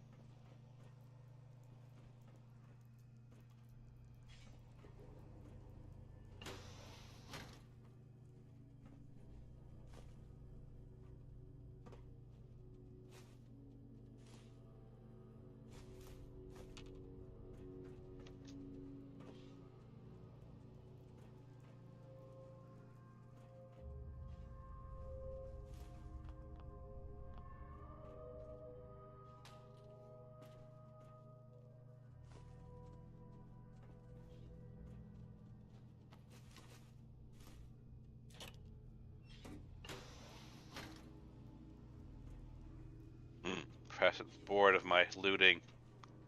Decided to sit down.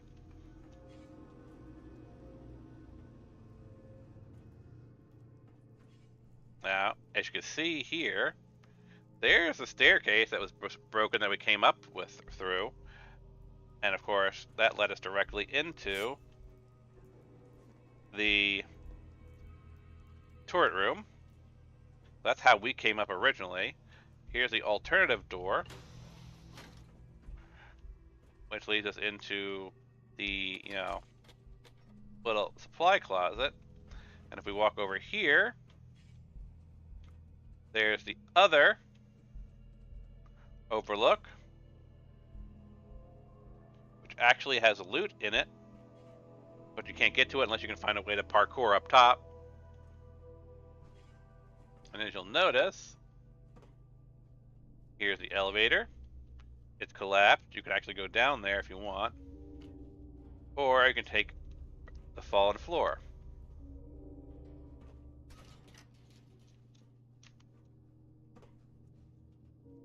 We drop down here.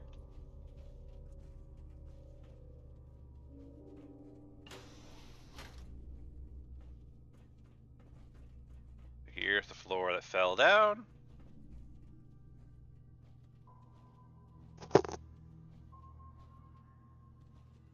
Well, like I said, there really aren't places that are off limits. Like I said, we just explored arcJet, like, what, 10 minutes ago, whatever?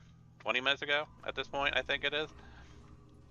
And there were areas locked off because different parts of the map hadn't collapsed. When we come here with Dance, those parts of the map have collapsed, so some parts have been cut off. But the thing is, these areas are not technically really off limits. I mean, like the lower levels are because there's no things before dance that you can get to them. But like, for example, if I wanted to say, go here from the entrance, let me get back out to the entrance. You know what? Let me just cheat, make things easier for demonstration purposes.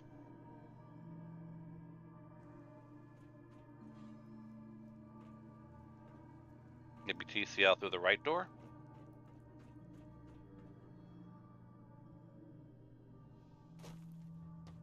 If I'm, say, out here, and I've got, say, the rocket booster from Power Armor, I could rocket boost. Again, let's just turn on TCL again for demonstration purposes. I could rocket boost up to here.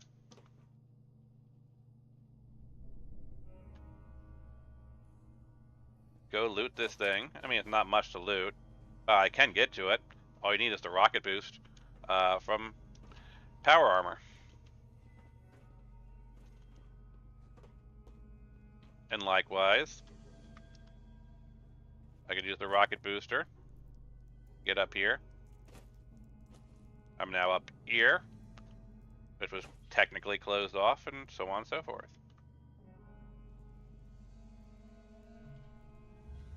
There's very few areas that are actually locked off. There's just some areas that are more easily accessible.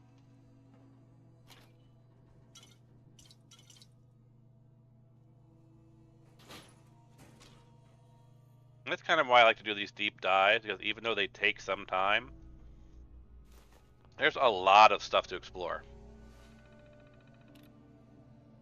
And if you want to go beyond the borders of the game world itself, there are mods and console commands and various things like that that can basically turn off the game borders, which allow you to explore out there. And there really isn't stuff out there in too much detail.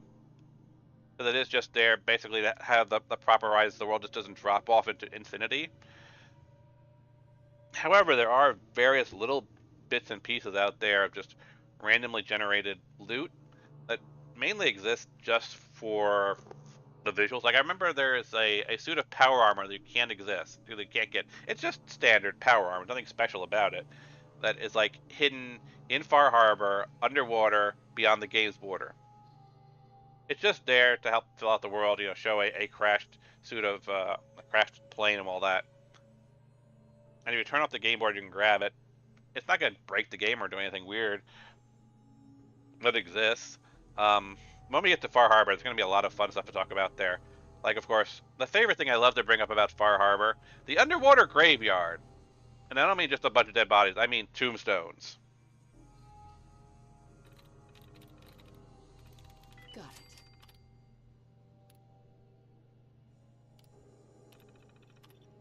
As requested, I've had a floor safe installed in the front office area, which will allow you to pay for any incoming deliveries or store valuables until they can be transferred to a more secure location. Let me know if you have any issues with the safe or the locking mechanism. I realize that our announcement regarding the Mars Shop project has caused quite a lot of excitement with the media, national media. If any members of the press are requesting statements or interviews, please direct them a poop emoji. I mean, to our public relations department. Do not attempt to answer any questions or give them information regarding the project, unless poop emoji has been authorized or provided.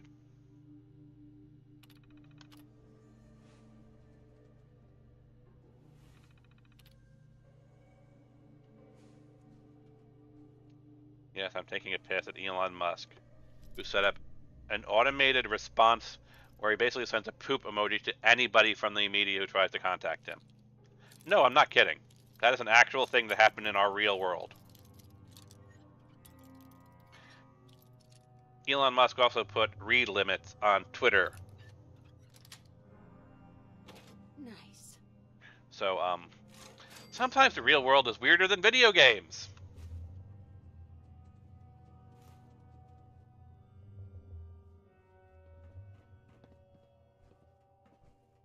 Yes, let's put read restrictions on a site whose entire purpose is reading short form content.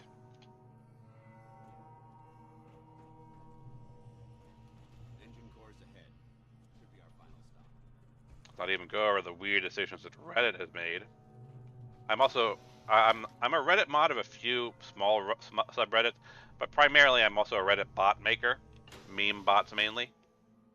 So when they decided to change their API, I got kind of hot under the collar. Because I'm not about to spend 12K a day for a meme bot to run.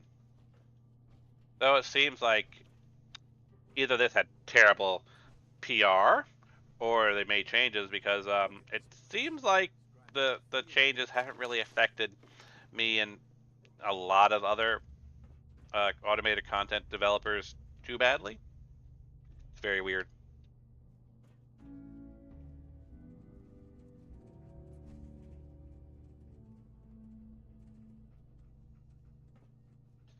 Now, again, if I had a jetpack, I could just jetpack up there and do a bunch of things. I'm going to definitely have to use TCL to show you guys some stuff here, because there is some fun content hidden here.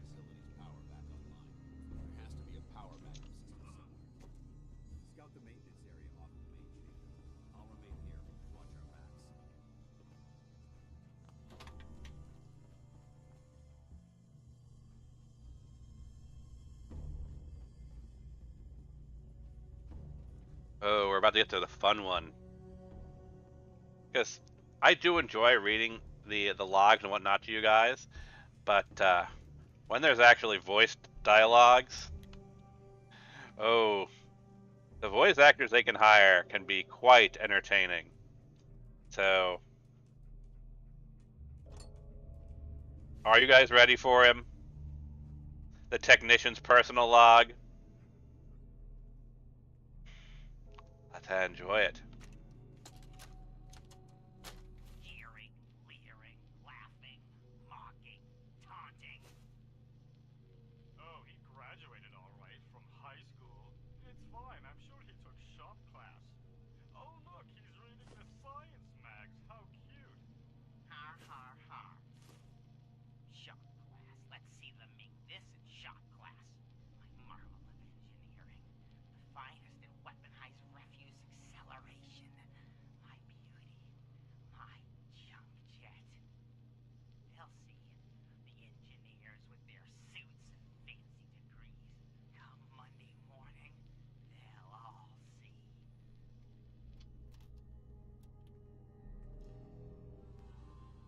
Excellent.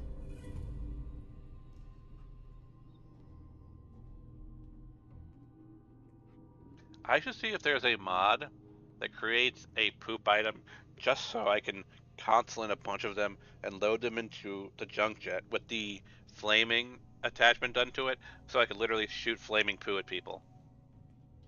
Yes, I know that's a really long-winded process, but don't tell me you wouldn't enjoy it. Or electrified poo. Or frozen poo. I think there's a cryo option.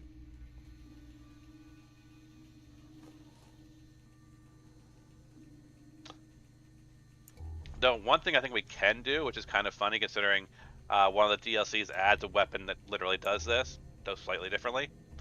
I think I could fire bowling balls from the junk jet. Which is, again, hilarious because the striker exists.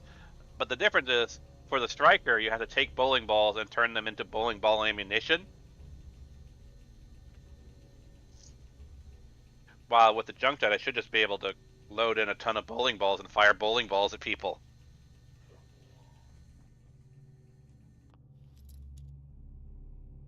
I wonder if I can modify the striker so basically use the junk jet functionality instead of the mini nuke functionality and just have you load in bowling balls. That's it.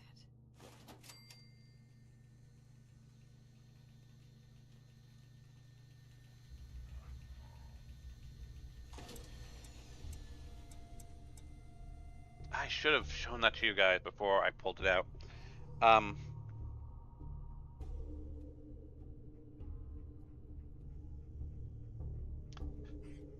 So a lot of people have wondered how like fusion cores like keep their charge and whatnot over 2,000 years.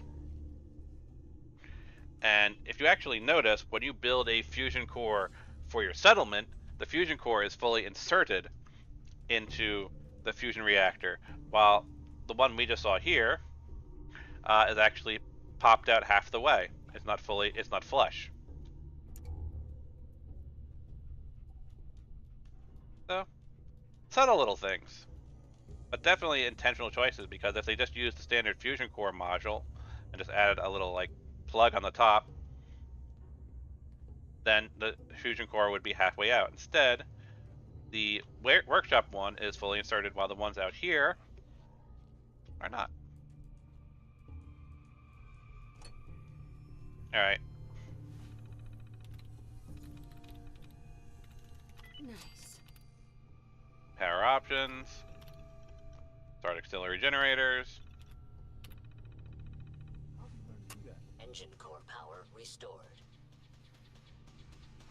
Thermal engine fueled, primed, and standing by for your command.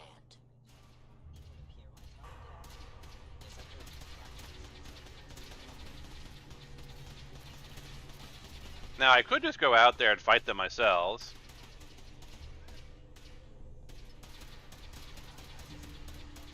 Or I can push the button.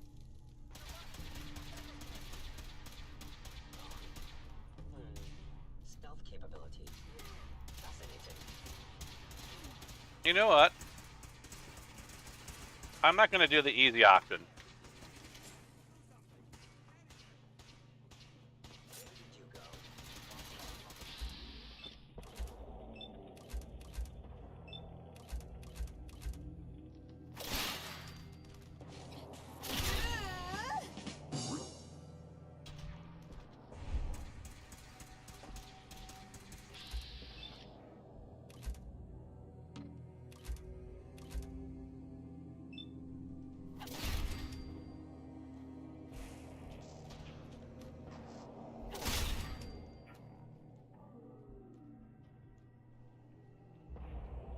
Houseplate is kind of disappointing.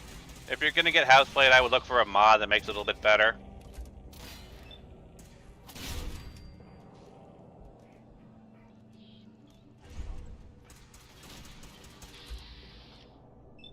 You know, amusingly, you can actually do this mission with Nick Valentine if you want. There's nothing stopping you going to Vault 114 before dance. In fact, I've done an entire playthrough where I don't go and recruit Preston until after the Brotherhood have landed. And so there's Brotherhood patrolling at Concord.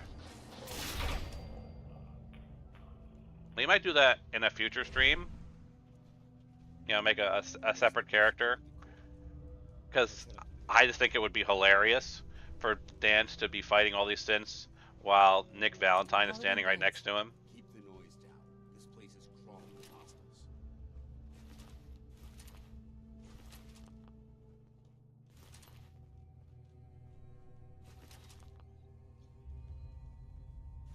But yeah, you don't. This ambush, while difficult to characters at pretty much any level, is not actually impossible to do. If you want to, you can literally just say, fuck it, I'm fighting them all.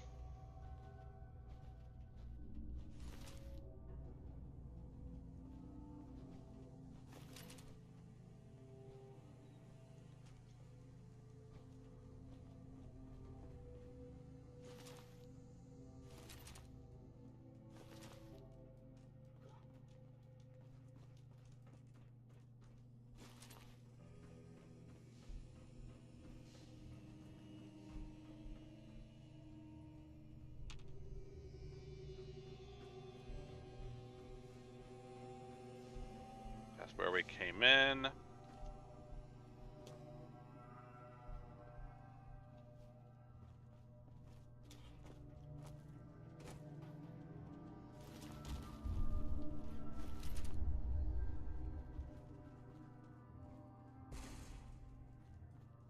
Yeah, right.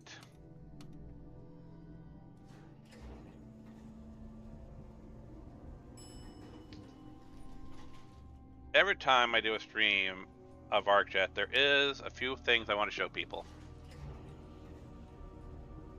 This is no exception. Take your elevator up to the top level. Of course, naturally, we want to go up there. But Geronimo! We go over here.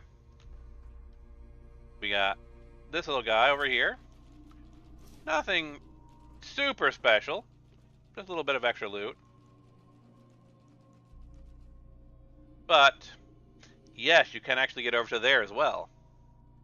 Unfortunately, if you want to get over to there, you have to go up to the top and jump down. Now, the question is, I have adamantium skeleton. Will I survive this drop? Yep.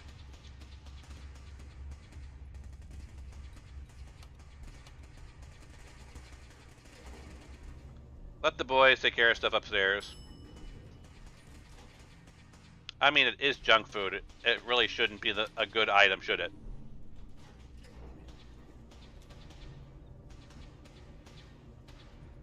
And I just crushed dog meat's spine on the elevator. All right.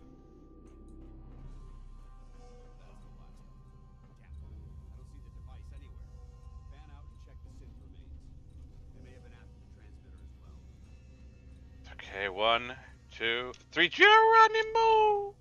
It's actually not too hard. You do technically have this little bit you can land in, but yes. This area. Well, there's the fat man.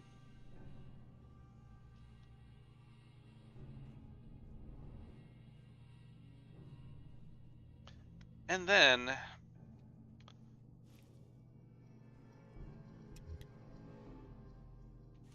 well, let's have some fun.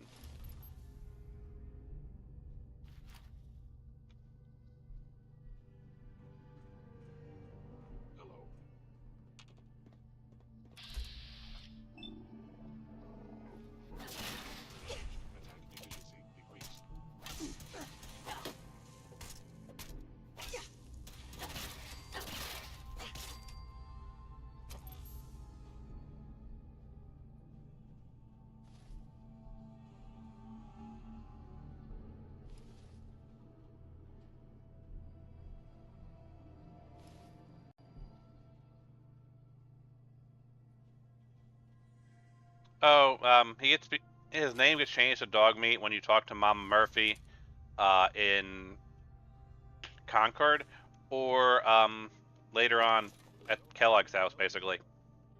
Basically, a character has to tell you his name is Dog Meat before it gets renamed to Dog Meat.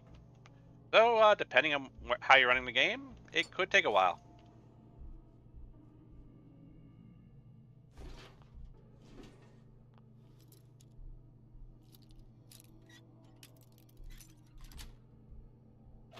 Got it. Must tell you, being this powerful has certainly made things that have kicked my ass in the past doing runs of this game so much more fun. Is this anything new? I'm thrilled to be working in the private sector again. Working for the military is horrible. Never-ending grind of broken promises, slash budgets, and ridiculous deadlines that I've learned to hate. Working in the XMB booster finally allows me to broaden my horizons and work on something I've always dreamed of doing, helping send astronauts to Mars. Thomas appears to share my vision. With his money and in my know-how, I'm certain we'll be able to deliver superior product to United States Space Administration. I've had to deliver some bad news to Thomas today. I told him the booster is too heavy to fit within the USSA's guidelines, and will need more time than expected to work out the problem. I've never seen him so angry. His reaction reminded me of some of the Army generals I've worked with in the past. He yelled for a while, but when he realized there wasn't much to be done about it, he calmed down, and we worked it out. I think the weight issue might add anywhere from 3 to 6 months to the schedule, but we might get lucky and figure it out sooner. If we're any later than I'm predicting, I have a feeling I should start looking for a petition somewhere else. Thanks to some suggestions from my research team and some sleepless nights, I've been able to reduce the XMD's final shipping weight to literally 17 pounds under the limit imposed by the US Skyland. Times were absolutely over the moon when I delivered the news, and my team took me to a local bar to celebrate. These are moments that I cherish, and I've dedicated my entire life to scientific research.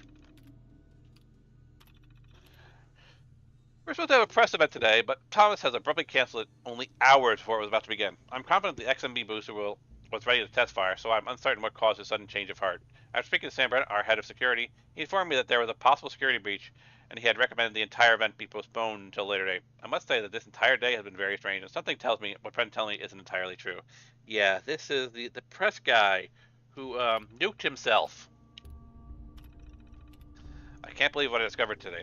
I was going through our video recordings of all past test firings of the XMB, and I came across carbon burn-off pretest I did back in February. On one of the angles, I swear I saw someone running across the bottom of the engine core right before the booster ignited. I took the tape straight up to Thomas and threw it on his desk. He took one look at the tape and then told me what happened to that poor man being burned alive. Then he told me how he had Brent cover the accident. I couldn't believe what I was hearing. I told him I was going to head straight to the police, but he threatened my life and my family's life. Now I don't know what to do. I think I have no choice but to bring the tape directly to the press tomorrow and hope the authorities can stop Thomas before he does anything stupid. Yeah, I don't think he had a very good chance considering that's October. And the nukes fell just before Halloween. So maybe he got onto the police, but with less than 30 days of working time, it seems unlikely they would have been able to do anything.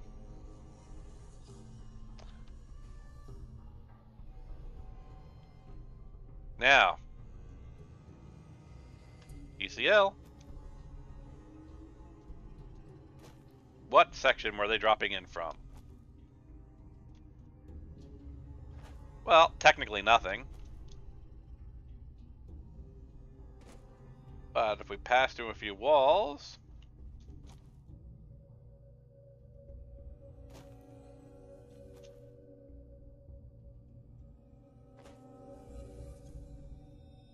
nothing. Though again, to be fair, we're not supposed to ever be up here.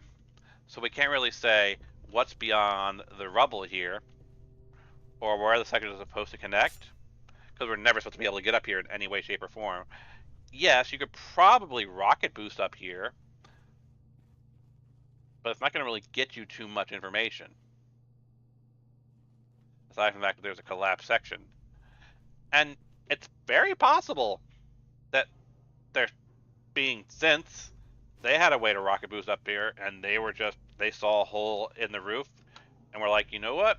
Maybe there's something up there. Let's go take a look.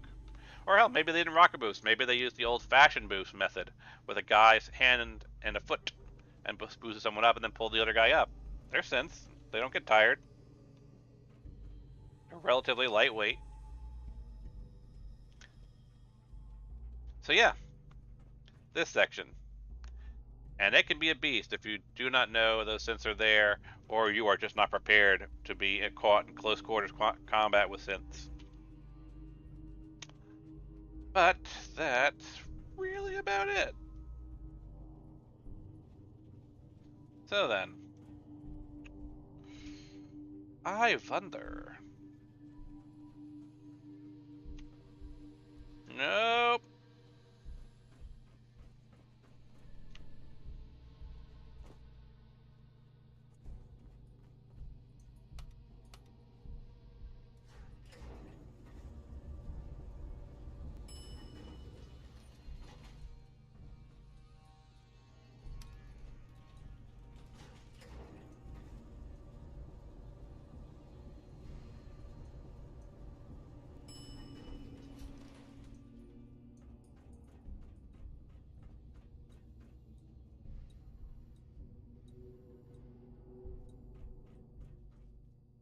Well, of course, this is pretty simple.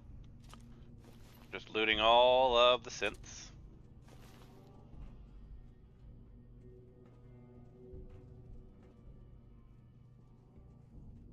Trying to find the deep range transmitter.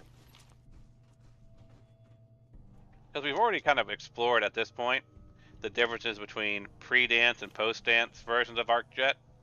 Now we're just finishing arcJet.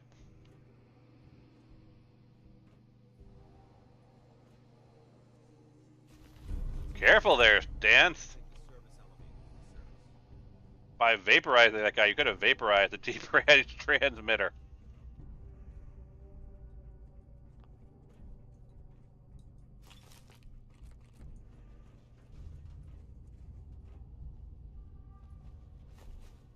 How fucked up would that be? There's some version of the universe where Danse vaporizes a deep range transmitter, and they just kind of have to wait. Hey.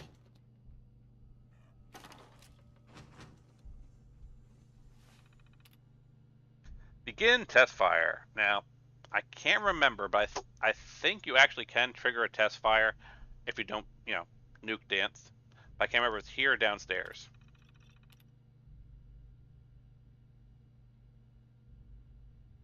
Yes, I think that means I can still do it from the ground level.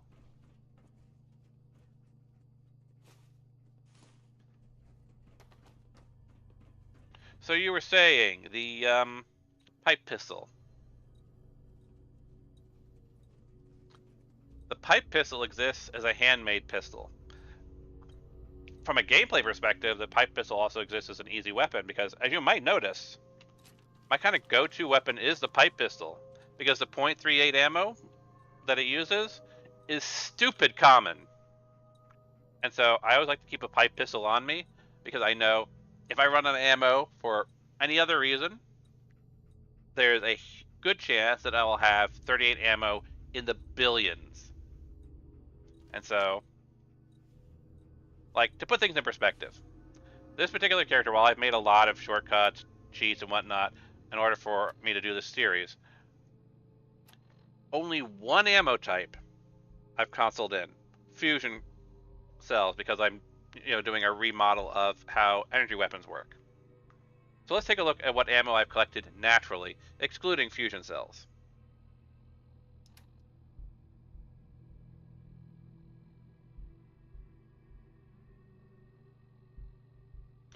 What ammos do you see are the most frequent?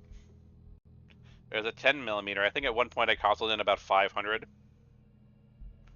I got the 5mm, which is for the minigun. We chew through that quickly, you know that.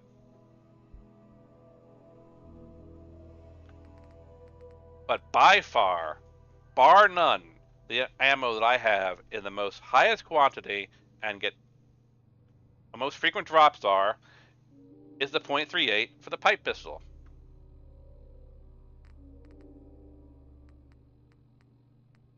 So I always hang on to a pipe pistol as basically a backup weapon.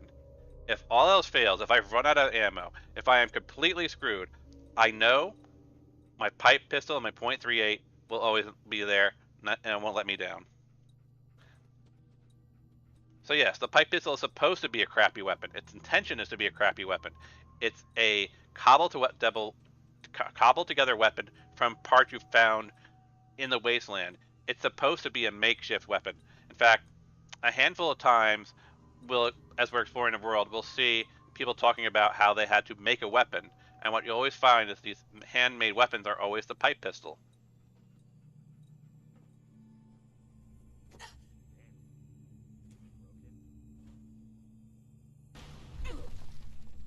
Damn, Dan's trying to impress me?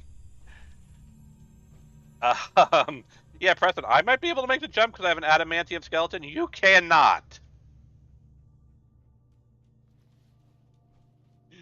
Oh, my goodness. No, actually, this is actually incredibly useful because from one of my own mods, I have the cloth brace. So instead of wasting a stim pack, yep, that'll do it.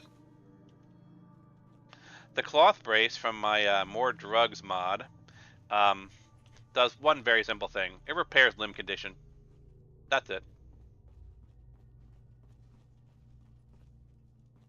All right. Engine start. Command accepted. Commencing 5-second countdown. 5, 4, 3, 2,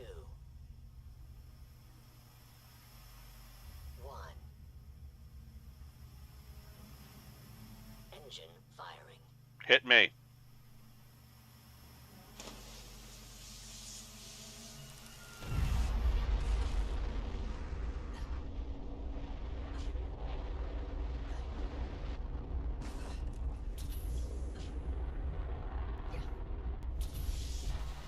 Ha! Tanked it. Firing completed. Mostly. Efficiency rating of 96.7%.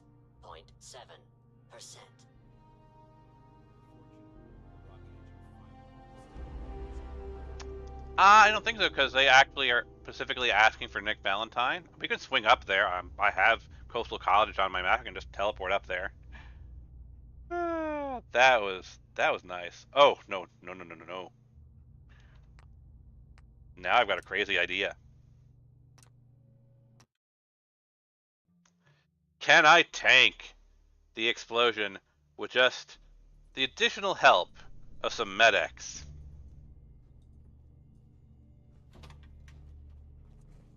Command accepted. Commencing 5-second countdown. 5, 4, 3, 2, 1. Engine firing.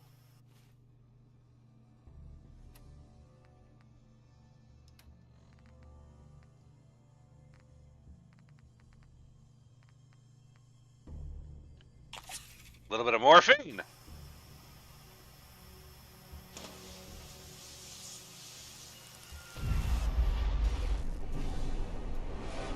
Well, definitely not right underneath it.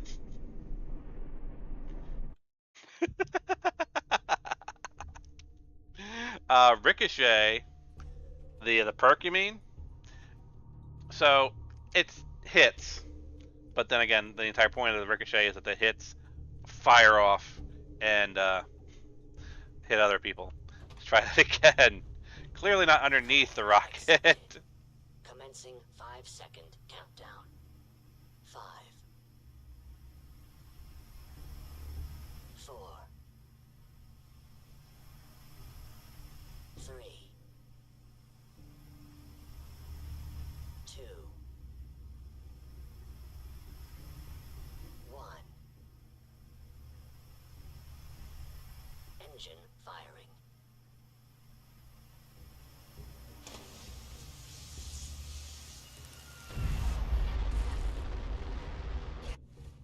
Now, can I survive it with a little bit of Med-X? Or in this case, morphine.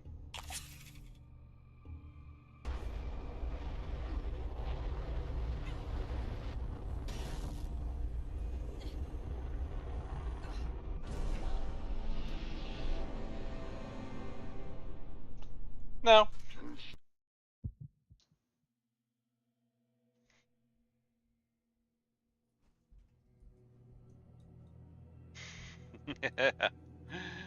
But that was fun. Now the real question. Accepted. Commencing 5-second countdown. Out of my way! Out of my way! Out of my way! 4, Elevator isn't functioning! 3, Get your asses in here! 1. Engine firing.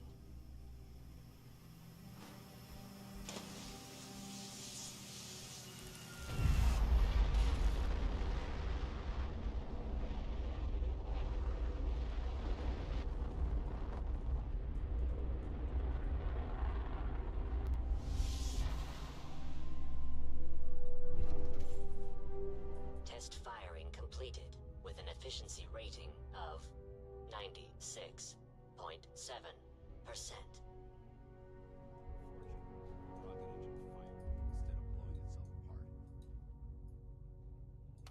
Thank you, Dance.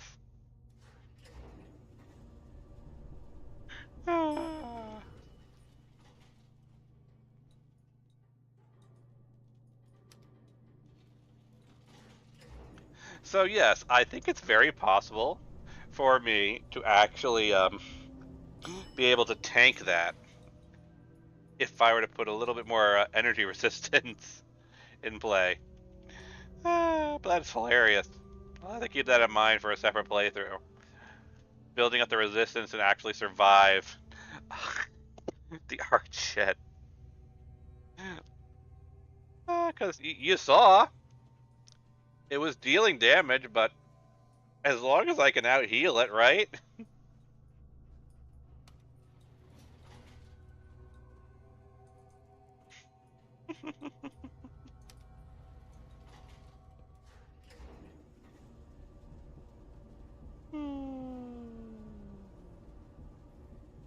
Well, I plan to do more than just arcJet on this stream, but we've already hit the 2 hour mark.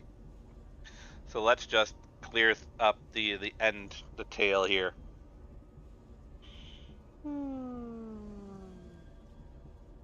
These deep dives, they take time. Especially with me doing stupid shit.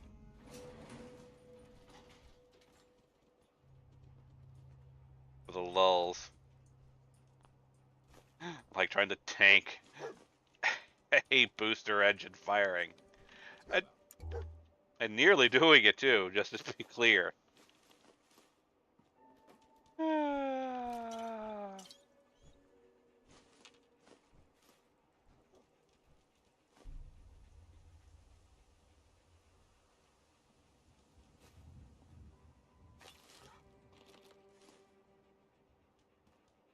Oh my goodness.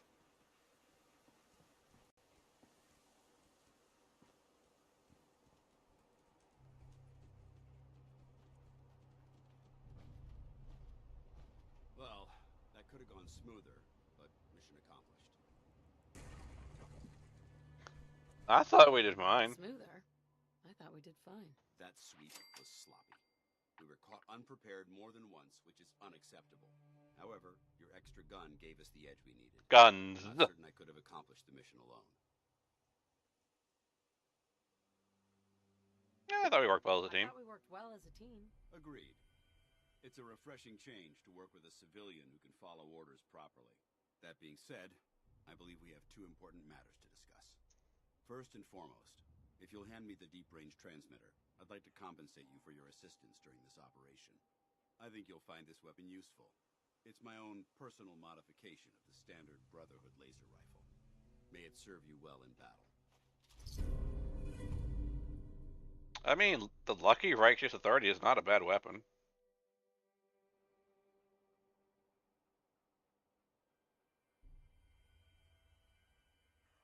Don't you need to keep it? This isn't the only weapon at my disposal.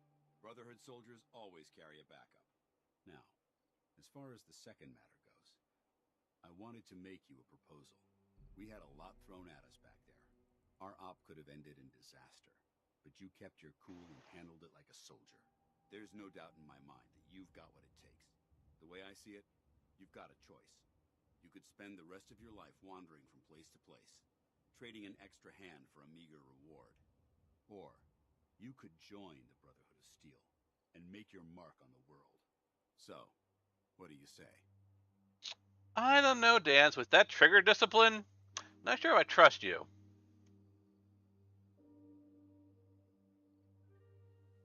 I don't know. I know the Brotherhood has all the fancy toys, but don't forget about your responsibility to lead the Minutemen. It's a big decision, so I understand your hesitation.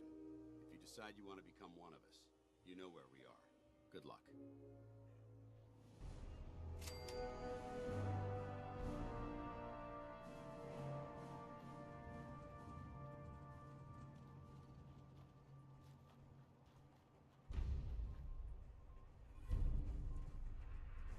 Now, I did want to do one thing other than our primary, because it always feels weird to just do the primary. What can we do? I mean, investigating the coordinates would lead us into an entire series of things on the cafe, to lead us across a bunch of things on the Commonwealth. I remember that mission. Oh, the alien blaster ammo is definitely super rare. Now, granted, you get a little bit more of it when you get the Zeta Creation Club content. That's also why the alien weapons have the that's why the alien blaster weapons also have the fusion conversion. Though, to be fair, probably the weapon with the most common ammunition is in Nuka World, the water pistol, since its ammo is infinite. Now, granted, the water pistol is not going to do shit, and once you convert it to a Nuka-Cola powered weapon, its ammo is far more restrictive, but technically speaking, it is more common than the 38. Technically. Gauss rifle prototype, church west of Hyde Park. We have a couple of Quincy related ones.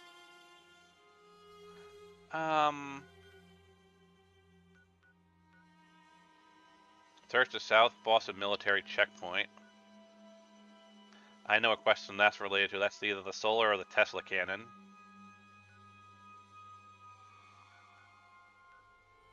Investigate the Boston Bugle. You know what?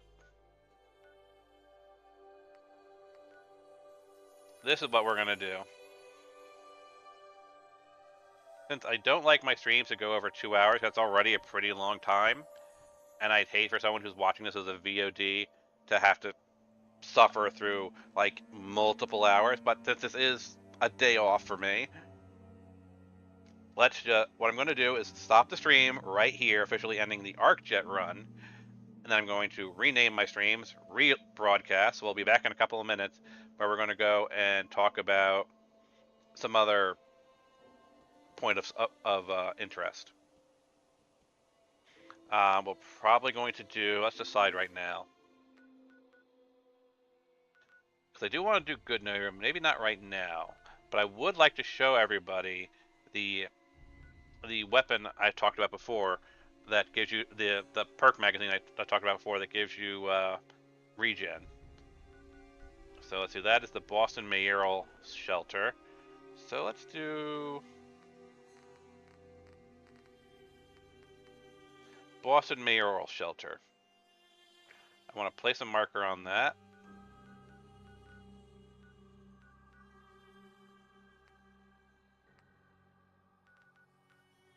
And let's go and find that again.